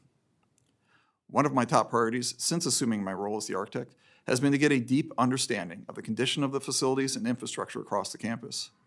To guide our long-term strategic planning efforts, we are completing the Capitol Complex Master Plan, which outlines infrastructure requirements and the agency's recommendations for the entire Capitol campus over the next few decades. The goal of this assessment is to assist Congress with long-term planning and budgetary decisions. Based on my personal observations and the evaluation of the facility assessments by my staff and third-party professionals, I am most concerned with the level of risk of a catastrophic system failure in Rayburn. The condition of Rayburn is at a critical juncture, and time is of the essence. We are experiencing major challenges each day that impact our ability to keep this facility functional for the needs of Congress. In the past year alone, we have had 2 electrical fires, multiple major mechanical system failures, dozens of elevators and escalator outages, and 18 major leaks costing nearly $2 million in repairs. These major projects often require offices to be relocated for weeks or months at a time, placing an additional burden on congressional staff and the ability of the members to do their jobs. While it is important to continue investment in major projects in Rayburn, such as replacing its air handler units, which are well beyond their useful life, there is still the need for a full building renovation. For example, aging utilities hidden behind the walls can only be addressed by an extensive and invasive construction project requiring significant portions of the building to be vacated for an extended time. Additionally, this work would require extensive remediation of hazardous materials such as lead and asbestos. These conditions reinforce one of the major lessons learned from the Cannon Project, which was the need to separate congressional activities from construction activities to the maximum extent possible. We have requested funding in fiscal year 2027 to further develop the designs of the Rayburn renovation and the required swing space, and to also address current and future parking requirements, which would be necessary throughout the duration of the project. I appreciate the discussions we've had over the past 18 months, highlighting the urgency of a full renovation of the building and the requirements for swing space, because strategic investment now reduces long-term costs and risks. Maintaining and modernizing the Capitol campus is a central part of our mission and our biggest challenge. This requires a proactive, comprehensive approach to facilities management, addressing both routine and complex matters. With your continued support and the exceptional dedication of our workforce, we have made meaningful progress over the past year and are well-positioned to advance vital initiatives in the year ahead. Chairman Valadeo, Ranking Member Espiat, and members of this subcommittee, thank you again for your continued support and consideration of the Architect of the Capitol's budget request. I am honored to be here today, and I look forward to your questions. Thank you, Mr. Austin, for your testimony. We will now begin the question portion of the hearing. I will call on members based on their seniority of those present when the hearing was called to order, alternating between majority and minority, followed by members in order of their arrival. Each will have 5 minutes, and I now recognize myself. Mr. Austin, in the legislative branch report that accompanies our bill each year, we include instructions that all agencies develop their budget utilizing a zero-based approach. Can you describe to us the method your agency takes to develop your budget from zero base? Thank you, Mr. Chairman. So the zero-based budget is something we are still implementing with our agency. We are working through it with the 28 budget request right now. We just had our first training session on it. We look at the requirements and we try to baseline it across the different job specialties throughout the agency. We are a very broad agency with a lot of different trades, everything from the technical trades like plumbing and electrical and masonry and those things to professional services, safety professionals, visitor guides, botanic garden specialists. So developing those baselines is a challenging task as we try to figure out what is the right level. So we examine it from a lot of ways. We track all of our work order requests, which helps with our wage grade workforce to figure out how many work order requests need to be serviced each year. Currently, it's over 500,000 across the Capitol campus. So, and then we also look at things like our number of visitors we have at the Capitol Visitor Center, as well as the number of visitors at the Botanic Garden. So as we develop these requests, we look at our previous year's work, and we look at our future year requirements, and then we build from there based on the priorities we're given from Congress and as we interpret them here at my office at the Architect of the Capitol. Thank you. The committee is aware of and concerned about the ever-growing backlog of deferred maintenance and renewal projects that are required around the campus. Due to poor design and delays in executing funds requested provided by this committee, we are, with increased frequency, seeing cost overruns that are often up to or greater than 50%. These projects are often related to life, safety, leaving the committee with no choice but to approve additional funding. Mr. Austin, what is your agency doing to improve designs, limit delays in executing funds, and ensure cost estimates are as accurate as possible so we can utilize funds for the additional projects rather than funding the same project multiple times? Mr. Chairman, thank you for the request. And I always look forward to the chance to explain how we do project development in the agency. And I'll try to do it very quickly because I know we're pressed on time. First thing we do is we always look for the program requirements. What are we trying to fix? What are we trying to address? That leads us to a request for funding for a design. Once we receive the funding for that design, then during that design, we try to articulate those as how we're going to fix it. That generates a cost estimate that then goes into a funding cycle for appropriation for the construction of it. And then the construction, once we receive those funds, takes about 18 months, sometimes a little bit less. We try to condense that time as much as we can to get that contract awarded. And then once the contract's been awarded and we go into construction, it can be anywhere from 6 months to 2 years for that to be done. During that time, we have funds on hand to take care of all that work. Now, to go specifically to the part you're addressing. So some of our work that we do, as I said just a moment ago, is very broad. We have a lot of specialty trades. Those are very susceptible to cost swings, whether it be labor cost, material cost, or just the ability of, or availability of contractors who can do work on Capitol Hill with the security and the access requirements we put onto them. And so some of these things, especially with life safety, what I'm referring to, which might be fire protection, those can be susceptible to cost swings as much as 30% per year. Very difficult to get those cost estimates right in the year that we are requesting that funding. And every year it's not funded, like in the request these, that increases that level of risk that we'll have a cost swing, usually, unfortunately, in the more expensive direction. We're trying to fix that by having what we call early contractor involvement, getting them involved earlier in the design process so we can see what's constructible, what they need, what kind of information they can to tighten up those cost estimates, and then get those to the Appropriations Committee so that we can have not just the right amount for the construction, but also the cost estimate, or I'm sorry, the contingency. Because working in historic structures is difficult. Oftentimes we're not allowed to see what's behind the walls until we start the demolition phase of the construction. Oftentimes we are surprised because of the materials that were used 10, 50, or even 100 years ago. And so sometimes we miss the mark, and we try to correct that by putting enough contingency, but occasionally we do come to the committee for reprogram requests. But we are all looking for ways to improve our best practices.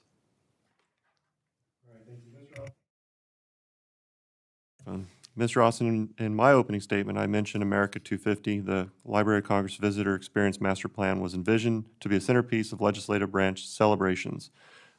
While the Treasurer's Gallery is operational and the Youth Center is expected to open to the public in the near future, the committee was deeply disappointed to learn the AOC will not complete its work in time to turn the Orientation Gallery over to the Library of Congress for any portion of the America 250 celebrations.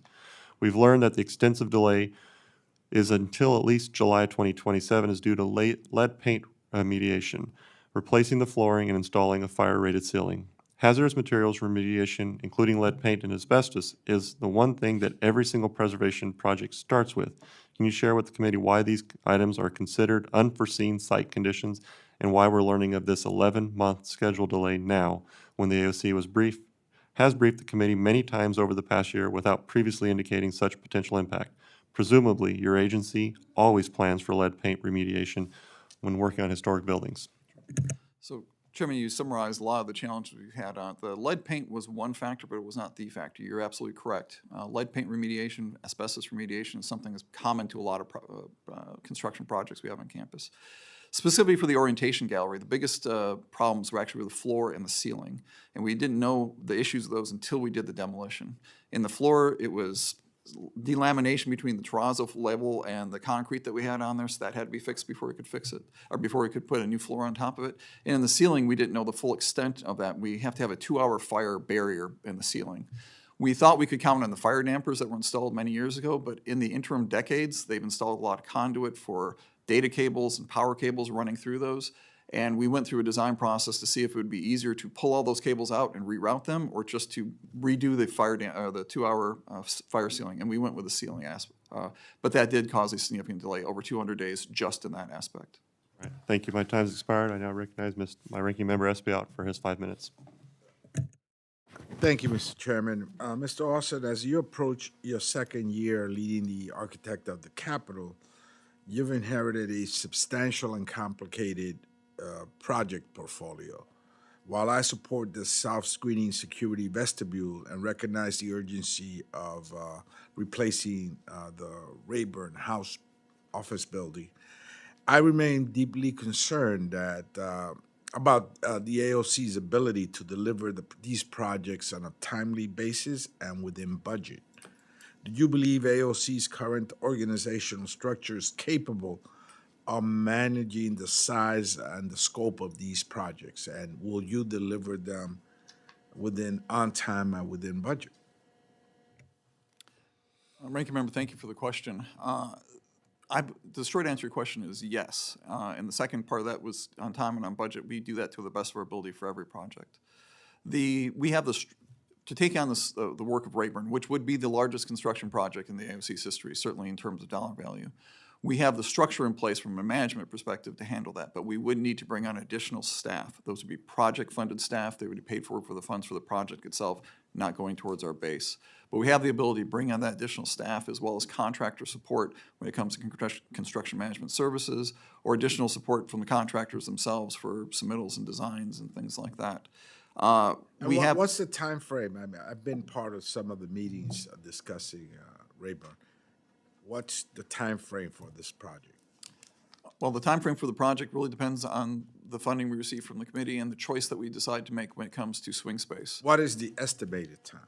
The estimated time if we do it the way we've recommended, which we briefed the committee on earlier this year, is that we would begin the work with some of the enabling projects, which is the parking garage and some of the contractor spaces we've talked about. That would go on for the next couple of years. Then we'd start the work on the swing space building. But during that time, we do the design for the swing space building, construct the swing space structure, however we choose to do that, whether it be a renovation or a new construction. And then we would work on the Rayburn. Overall, the total program length for Rayburn is extensive. It's 15 to 20 years. So we're talking about the mid-2045s before we'd be complete with it based on all the enabling functions and the length of the construction program we're talking about. It's a huge project, and it requires us to start working on some of those aspects right away. I'm glad to hear that I'll be around to see the finished product. And one question that I had was, there are several buildings that are being looked at sort of like holding place buildings for this renovation, including the Library of Congress, right? And O'Neill, which is a wonderful building, but is somewhat a bit away from campus, is heavily underutilized. And I've been one that has advocated for access to O'Neill to help us have available space while this project is undergoing. I know that it's probably impossible to build tunnels leading to O'Neill, but there may be other options, including ramps overground. What's your opinion on the use of O'Neill, which is currently, I think, heavily underutilized? There is space in the O'Neill for some staff to move out. When we were looking at the requirements for swing space, we very much appreciate the guidance we received both from this committee and the Committee on House Administration as far as what the unique needs were for the Congress people themselves, specifically having their office within a 10-minute walk to the chamber in order to do votes. And then because of security, as you alluded to, with having some form of tunnel access, some kind of secure access from office to chamber. So given that, it would be difficult to utilize O'Neill, but beyond that, just the scale of it isn't quite what we'd be looking for. Even if we utilized all the available space in the O'Neill as it's currently allocated, that's about 70,000, 80,000 square feet, which is barely 1/10 what we'd be needing to do the Rayburn renovation in the way we'd like it to do, in the 2 phases in order to maximize the efficiency. So it could help in the margins, I think, but it would not be a solution in and of itself. Thank you, Mr. Chairman. I yield back. Thank you, Mr. Espaillat. I now recognize Mr. Strong for his 5 minutes. Thank you, Chairman Valadeo, and thank you, Mr. Austin, for being here today. We appreciate your leadership and the work your team does to keep the Capitol campus safe, functional, and forward-looking. Mr. Austin, the Capitol Complex Master Plan lays out a 20-year strategy for the campus. How often is that plan updated, and are there projects currently in the master plan that AOC believes may no longer be necessary or should be reprioritized? Thank you for the question. Ideally, the master plan should be updated every 5 years with a 20-year horizon. So ideally, it's always at least 15 years out. Unfortunately, for a variety of factors, I think probably due to the complex nature of a master plan of this size, and various other factors having to do with my agency in Congress. The last one was done in 2011, so we are very far behind in this. We are finishing the final phase of the complex, capital complex master plan, which should be complete this summer. And so the projects that are being formulated in the current version of the CCMP, I don't believe there's any in there that we don't believe are no longer needed. In the one from 2011, there's probably several in there. I couldn't probably speak to specifics because it is almost 15 years old at this point. But I do believe it's a vital document to guide our planning in campus. Thank you. The Rayburn renovation will require sustained funding over multiple years. What happens to the project schedule if Congress cannot provide the full funding ramp you've projected, and how much delay would result from a one-year funding shortfall? The answer to this one, unfortunately, is it's a bit of it depends. Depends on how much we received at the front end of the project, where we were in the construction. But if we did not receive funding this year for the items that we're asking for, it would delay the program exactly a year until the next time we had a chance to receive funding. The enabling projects we have right now are what considered on the critical path, and the critical path means you must do these before you can do the next part. And so if we don't do these projects now, that will push back the entirety of the program, because the program for Rayburn, when you consider parking and swing space and the renovation itself and demobilization, all that is a program, a series of projects. So delaying the first project will delay the whole program up to a year at this point. Thank you. Has AOC developed a contingency plan in case a major system fails before renovation begins? Yes, we have, to a certain extent. Unfortunately, the swing space internal, if we had a major facility outage, like one we faced in October, we do not have that space on hand, at least not to the standards I believe Congress requires. We would have to, if we had more than, I believe, more than 12 offices affected by any outage, that would require us to use ad hoc space. Things like committee hearing rooms for offices, things like common spaces, whether it be amenity spaces or otherwise, in order to place staff, in order to restore functionality, but it would not be adequate just because those facilities just do not exist. So we have it to a certain extent, Congressman. We're talking a lot about Rayburn today, but I'm also concerned about Longworth. Could we be on the same path? Mr. Austin, what is the current condition rating for Longworth, and what does AOC expect that building to require? Is you looking at major renovations there? I know that it appears from the outside that's what it looks like. Again, thank you. That's part of our whole plan. We do not believe we have the capacity to do both Rayburn and Longworth at the same time for those swing space requirements. But that would be the next one after Rayburn on the house side of campus that we would be concerned to do is Longworth. Longworth is rated as poor. It does need some work in a lot of ways. It has some of the same issues. Interestingly enough, it's an older building than Rayburn, but because of the way it was constructed and the work that's been done over the years, we've been able to extend its life cycle. So Rayburn is in objectively a worse state than Longworth, but Longworth is not far behind, and we would look to do it, if not immediately after Rayburn, very shortly thereafter. Thank you. Switching gears a little bit, members and staff continue to raise concerns about entrance points and that remain closed or operating with limited hours. How many public or staff entrances on the house side are currently not operating at full capacity, and what are the primary reasons for those limitations? Unfortunately, I'm going to have to defer that one to the Capitol Police, Congressman. That is not a facility issue necessarily. That is a staffing issue for the Capitol Police in order to do screening. I do sit on the Capitol Police Board, but I don't have those numbers at hand, but I can work with the Capitol Police to get them to you. Thank you. I'd also like to close with one of the favorite topics. Could you tell us how much elevator work across the House office buildings today is planned preventative maintenance versus emergency repairs? And is the elevator and escalators, is that in-house or is that a contract outside of our employees that work for the government? So that is a long topic of conversation. I'm happy to get with you later on it, but I'll give you the summary as best I can. As of I sit here in this chair right now, we have 84 of the 85 elevators across campus are operational. One was down this morning, so what was 83 of 85? When I woke up this morning, it's 84 now. We've got one fixed. And there were 27 of 28 escalators across the house side of campus are operational. But many of these elevators and escalators are original to the building. The vast majority of them are. And they suffer from a lot of the same issues we talked about with Rayburn. Fatigue of the components, the age of the motors, the people who made these things are no longer in service. So we have in our budget request for 27 a $4 million ask in order to start a round-robin approach to start replacing the elevators across campus. That would be a multi-year approach. That's a 15 to 20-year program in and of itself. We'd be funding in each year. And we also have an elevator monitoring program, which we've started last year and we're implementing more fully this year, which we, right now is just in Cannon and a little bit with Longworth.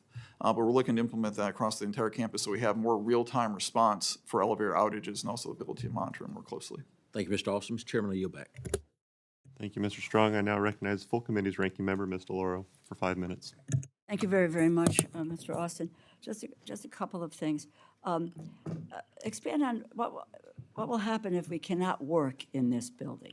What happens to the 184 member offices? Where will we work as an alternative? What is maybe there are multiple plans for that. And then my last question would be, which has to do with safety.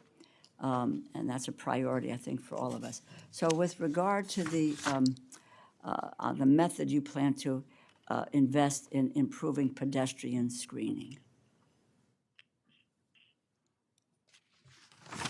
And thank you for the question. So I'll try to take this in order as far as the alternative sites. We have, as I was speaking earlier, there are plans. It depends on the extent of the outage. I can give you for instance, of what happened back in October with Rayburn. We had 40% of one of the wings was out without circulated air. Fortunately, this happened when Congress was not in session. It was temperate times. We were able to have the grace to fix it in a deliberate manner. But that would have impacted as many as 25 different suites. And we do not have that many swing spaces available if it is a serious outage that will take multiple weeks or months to remediate. We'd work with the Speaker's office and with CHA as well as this committee in order to figure out how we would go about it, putting them in temporary spaces, like I said before, in committee spaces, staff areas. We'd have to relocate some staff, things like that. We'd also be able to work in emergency status to try to get these suites functional again, which case we might need to bring in temporary cooling plants or temporary heating and ventilation, or perhaps even outside generators to be brought in or to restore. But that can take weeks, at least weeks, sometimes months, depending on what we're talking about. So we do have plans, but it's very much dependent on the size of the outage. Unfortunately, we do not have one if it takes, as I was speaking about earlier, with a catastrophic failure, that space just does not exist on campus. So we'd utilize what we have in concert with our oversight committees as well as the Speaker's office in order to figure out what that would look like. But it would have to be, it would be a bit ad hoc and a bit for what we planned. We do have some swing spaces, but not enough. Now, speaking about safety, I know this has come up before, and I do want to reemphasize that safety is the #1 priority for the AOC, for the staff and the members, and the visitors to these buildings. And even though these buildings do have lead and asbestos in there, they are encapsulated and contained right now, so there's no day-to-day problem with hazardous material. It happens when we have, say, a large leak, or we have to do work in the building, and then it becomes what's called friable. We have to do the remediation for it, but there's no day-to-day safety threats from that. It only when we have to do the work that becomes a complicating factor, a significant complicating factor. As far as the other aspects for safety, obviously we're figuring about fire safety, fire suppression systems. That's part of our budget request even in this year, but it's a pretty standard one as we modernize our systems, which in some cases are many decades old. So we're concerned about fire safety as well as life and health safety as well. Now, so with screening, you asked about the South Screening Facility, and that will be a disruptive program on the south side of campus. The south door into the Capitol building will remain open. There will be some alternate pathways to get there. There will be some disruption on the East Plaza, but we've worked it with the House Sergeant at Arms as well as the Speaker's office to make sure that, for instance, the carriage door would still be accessible, that we'd still be able to bring vehicles in through the south screening checkpoints. We'd still be able to have a functionality there. And we're working with both, like I said, the Speaker's office, CHA, this committee, and the House Sergeant at Arms to make sure that those effects are minimized to the extent that we can. Unfortunately, there will be some disruption. The project is going to begin this summer. It will be complete early fall of 2028. So we're trying to make sure it's done well in advance of inauguration. Are there plans for any kinds of new technology, et cetera, to deal with the screening of folks who are coming into the building? Again, it's a piece of the safety. I know we have the body scanners and we have the magnetometers, which are going to be part of that. That is incorporated into the designs. That's more of a USCP, House Sergeant Arms requirement that they're giving us. So, but we do have the the infrastructure will be there to support that. Just final thing is, you talked about this kind of like a first phase, and that's what the funding that you're requesting. What is that first phase? What are the 3 or 4 steps that you're doing? You mentioned parking, so forth. What do you need to do to get to phases 2, 3, 4, and 5. Sure, I believe you're referring to the Rayburn renovation. Yes, correct? Rayburn, I'm Yes, so sorry, yes. yeah. So with the Rayburn renovation, yes, the first phase, we have the enabling projects, and there's 3 specific smaller parts to it. The biggest of those 3, and smaller is a relative term, but 3 projects is the parking garage. We believe that it's structured parking. We're gonna need that no matter how we do Rayburn, because Rayburn has over 1,500 parking spaces in it, and at some point, we're gonna lose a large portion of that, so we have to offset that somehow. That's why we believe that's a key enabling project. Similar, we want to renovate the old house page dorm facility so that we can turn that into a contractor and contract administration space. And we want to remove the construction trailers from Cannon, which are currently on Lot 1, adjacent to the south side of the Cannon building. So that's the enabling programs, and that's part of our request for this year. We're also requesting money for the design of whatever swing space option Congress decides on, as well as to begin the programmatic parts about how we're going to do the Rayburn renovation itself, its design. So there's money for designs that's in this year for swing space and Rayburn, and then the enabling projects. Thank you, I yield back. Thank you, Mr. Lauro. I now recognize Ms. Malloy for her 5 minutes. Thank you, Mr. Chairman. Mr. Austin, in your testimony, you talked about the Cannon Renewal Project entering its closeout phase. My office is in Cannon. When can we expect that work to be completed?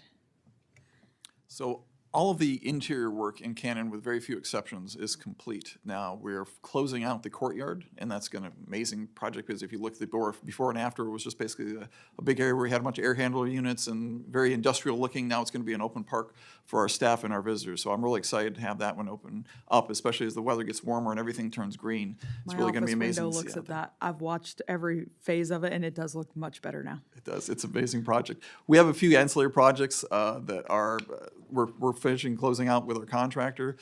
Things like a southeast terrace and a trash enclosure. We're just finishing up some utility work in the thing called one of our electrical vaults that's there. And then the last thing is going to be repairing the sidewalks. So we believe in the next 60 days, all of the major construction work, so early May, mid-May timeframe, we should see the vast majority of the hard hats be left off the project, at least from the contractor perspective. My own team has some work. We had, unfortunately, some stone that came in that did not meet our standards. We're waiting for that stone to be replaced, but we'll get that fixed. But this summer, that all should be done, and then we're just in contract closeout. Okay, thank you. Every year, this subcommittee provides the various divisions of your office with funding for specific line item construction projects. And the funding is provided based on your office's best estimate for the cost of those projects. But recently, we've been receiving requests for additional funds for these projects through your minor construction accounts to close gaps on cost overruns, including for an important system for the Rayburn building that we've been talking about. These overruns can often be related to delays in putting projects out to bid. What systems are you putting in place to prevent these kinds of cost overruns that have increased some projects by as much as 50%? So we are always keen to get our cost estimates right. Some of it is, like I spoke a little bit about this earlier, but some of this has to do with the nature of the work in historic structures. Sometimes we're not exactly sure what the conditions are going to be. It's called unforeseen site conditions. Sometimes we have delays in getting the funding for what we put in, and we've had cost escalation because of inflation or just the price swings from some of these very narrow trades with only a few contractors that are available to work on it. So we are trying to bring down our time to award. We're looking at alternative contracting methods so we can do the whole metaphorical carrots and sticks for the contractor, but also bring the contractors in early through some construction management assistance, as well as get early contractor involvement to bring them in order to get a better idea of what they need as a contractor in order to understand what they're looking for in their bids so we can have more transparency in the bidding process. We have a standard that we implemented that from the time we receive funding, every project that was funded from the line item construction program is awarded within 18 months. So that funding is just not sitting there. That is our goal. Sometimes we have issues where projects are overlapping, at least in the space, and we have to wait and delay that. We try to deconflict that beforehand, but we don't always receive full clarity on our funding requests until we see them in the bill, and so sometimes it's hard to deconflict that. But we are working better to give better visualization to the members of Congress and their staff for what our contracts are going to be impacting the campus over the next few years. But as far as in terms of tightening up our cost estimates, we want to do a better job in getting our program requirements and our designs right on the front end, so we're not asking for money in the execution. Thanks. With major work coming up on Rayburn and the work that needs to be done on the Capitol before inauguration, it'd be great to make sure we're not having those same problems through all the phases of that. But given the scale of the Rayburn project and other capital needs, does the AOC currently have the workforce and the project management capacity to execute the work without significant delays or cost overruns? So we do have the ability to add staff for projects, called project-funded people. We did the very same thing with the Cannon project. We also have the ability to bring in outside support, whether it be from a civilian construction management advisory firm or from outside government agencies like the U.S. Army Corps of Engineers, the GSA, to bring in additional support as needed. Fortunately, for a program like Rayburn, we're going to be several years in design, and then we're also going to be several years as we're working out our swing space issues. So we have a ramp-up period when we get to the really labor-intensive piece, which is going to be the project management and construction management, and we have the ability to bring on additional staff to support that. So we'll have a ramp-up period for that. We do have the framework in place from a management perspective to handle that, but we will need to bring in more staff. Okay. Well, I am just about out of time, so I will yield back. Thank you. Thank you, Ms. Malloy. I now recognize Mr. Hoyer for his 5 Thank you very minutes. much, Mr. Chairman.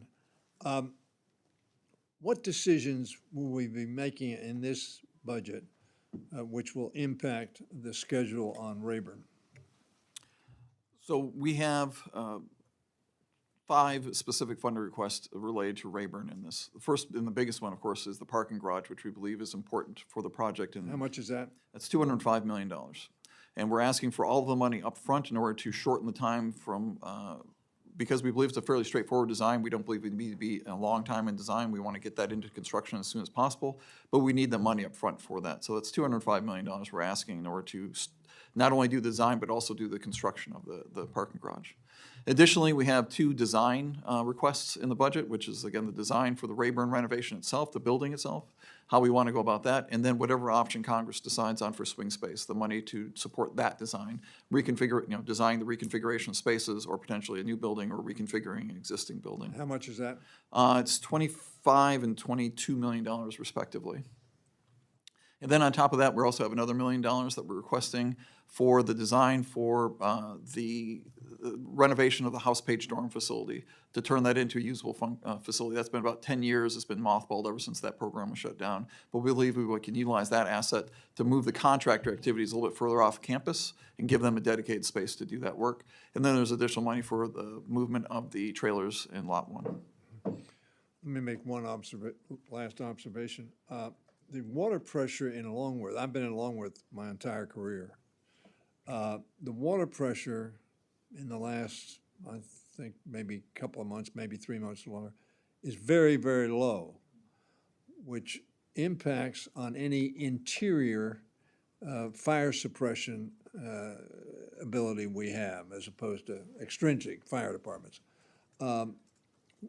What's the status of that? I've called, my office has called a couple of times about that, and what's the status of that, do you know? So I don't know the specific issue with Longworth's water pressure, but I can for the domestic water, which is the service that comes out of the faucets and the toilets and those kind of things. When it comes to fire suppression, those are on separate pumps. So if we ever did get into an experience or situation where we need to activate the fire suppression systems, those have their own dedicated pumps. So that's not, they're 150 PSI, whereas usually the water that comes out of your faucet is about 30 to 50 PSI, for instance, just to put a scale to it. I would have to check with my house office building superintendent, but I can get you an answer immediately after this since he's sitting right behind me. Thank you. No further questions, Mr. Chairman. Thank you, Mr. Hoyer. I now recognize Mr. Moore for his 5 minutes. Thank you, Mr. Chairman. Thank you for hosting the second hearing of the day, and thank you, Mr. Austin, for being here.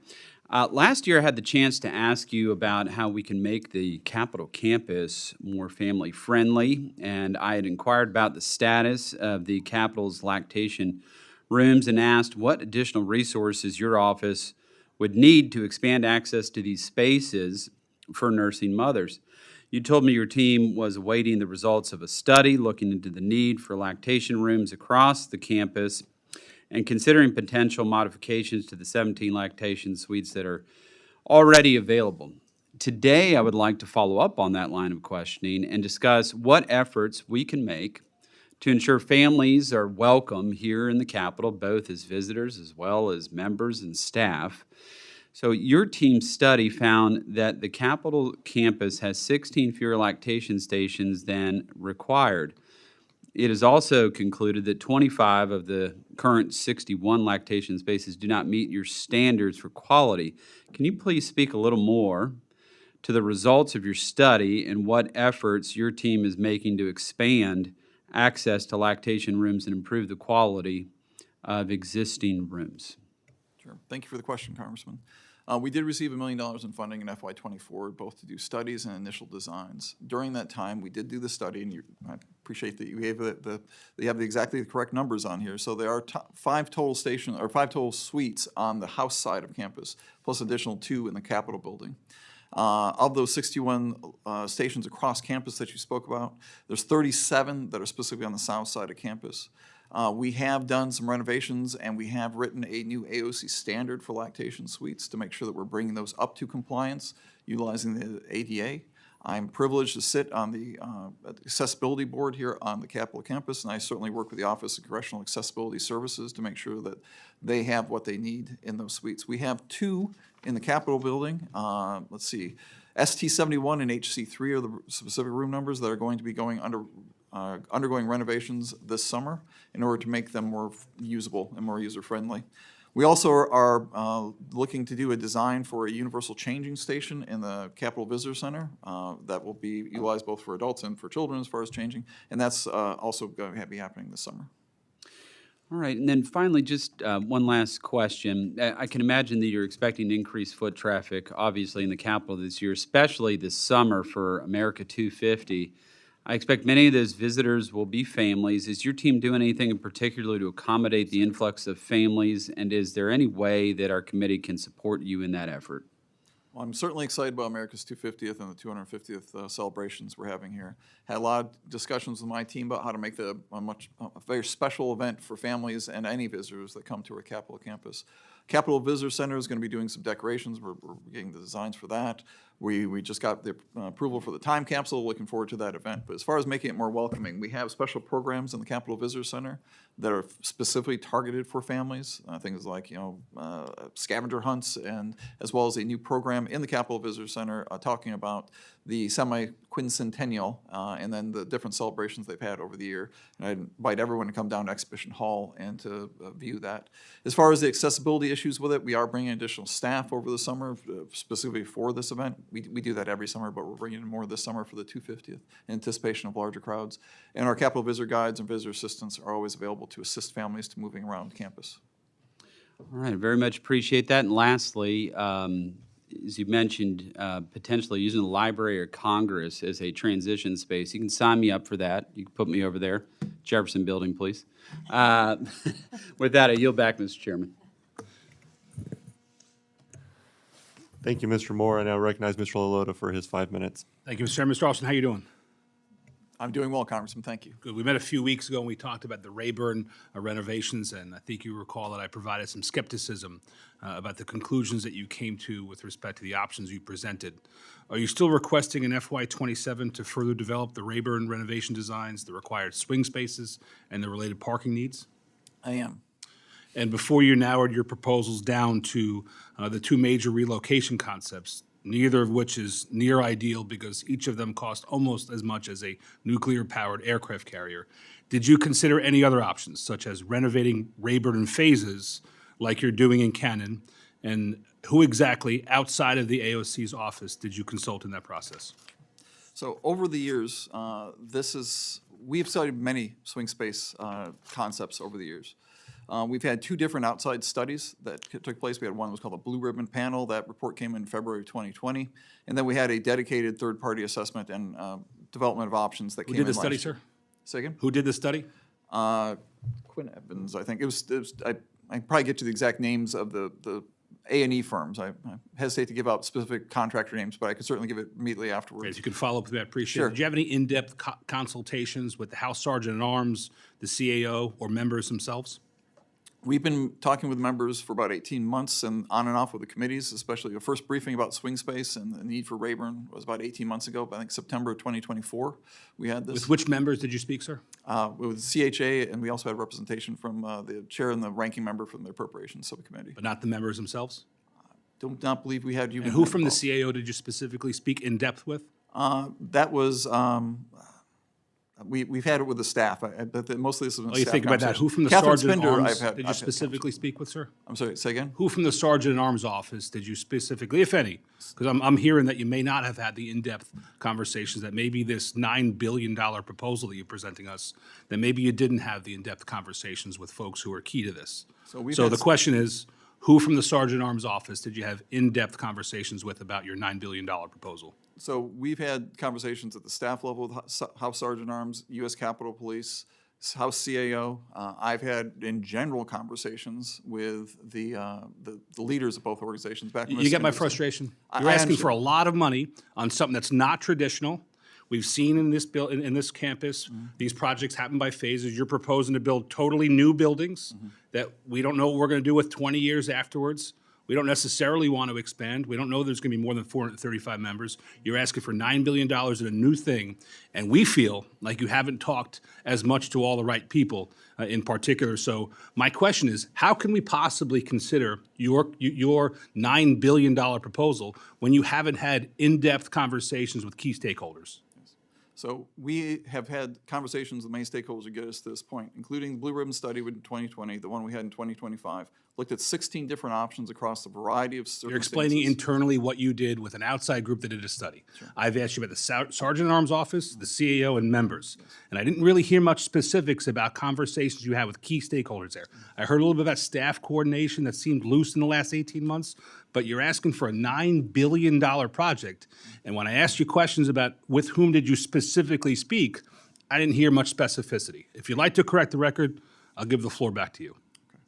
So this project, number one, the swing space options are still on the table. We have not decided where we're at. We still have multiple years of design. We're going to have very in-depth conversations with all those stakeholders to make sure we get the But program you're asking us requirements to correct. dip our toes in the water first, to put you down a path that could cost $9 billion. And we all know these projects are almost always not on time and they're almost always over cost. So while you're advertising 9 today, we know by history this is probably leaked to 13, 14, 15 billion dollars. And you're asking us to go down this path without having presented us enough foundational information or have enough foundational conversations with key stakeholders. And this isn't just a habitability issue like what the water pressure is in my office. This, we're asking to spend 10, 12, 15 billion dollars of our taxpayers' money, and there's not enough foundation to it. I believe I'm happy to bring you to any part of the Rayburn building. I'm happy to go to the foundational assessments of this, but I think what we're asking for right now is approval from the committee to go start looking at the design and swing space options associated with Rayburn. I believe we have consensus among all the stakeholders you spoke to that Rayburn does need a full building renovation. I'm telling you, you don't have that consensus. Okay. I'm telling you, as somebody who sits on this committee and who's going to be asked to vote yes or no on your proposal, you do not have that consensus. And there's a lot of skepticism. From the offices I named, from the members who sit on this dais up here, there's a lot of skepticism. I highly suggest, sir, that between now and the time that we cast that vote on your proposal, that you get a larger consensus amongst key stakeholders who have to put their necks in the line for what you're asking. Understand, sir. And I'm happy to follow up with you directly, and I've got on your calendar to go through the assessments. Let's as do well as it. any other member that. Let's do it. I'm going to round it off with this last question. It's going to be a little easier for you. When can the trailers be expected to remove from Lot 1 so members can resume utilizing the entire lot for parking? That's part of the request for FY '27 is to get those trailers removed. That's part of the request we're trying to look at for the options to have contractor space in order to support the renovation program. Now, we can remove the trailers without replacement, but we need to figure out some way to put the contractors. So it is scheduled for the summer as far as what we're looking for the options to do, but we're also looking for where we're going to put those contractors for that support that we're utilizing those trailers for right now. Thanks. I look forward to working with you on Rayburn. Sir. I yield. Thank you, Mr. Lalota. If there are no further questions, I'd like to thank Mr. Austin for being here today. Members may submit additional questions for the record, and I'd like to give my ranking member an opportunity to make some closing remarks. Thank you, Mr. Austin. Thank you for your testimony today. Obviously, this is the Rayburn project is a big budget ticket item that requires us to really be on schedule with the funding request that you made. Otherwise, this could roll into a 30, even a 40-year project. And so we're hopeful that you bring us practical proposals that we can look at and address. And that the budget commitment to the renovation of this building is one that we hold in this committee as a priority. But I kind of share the opinion of some of my colleagues on the other side of the aisle that much more discussion needs to be had about this particular project. I yield back. Thank you again, Mr. Austin. And again, members may submit any additional questions for the record, and this committee stands adjourned.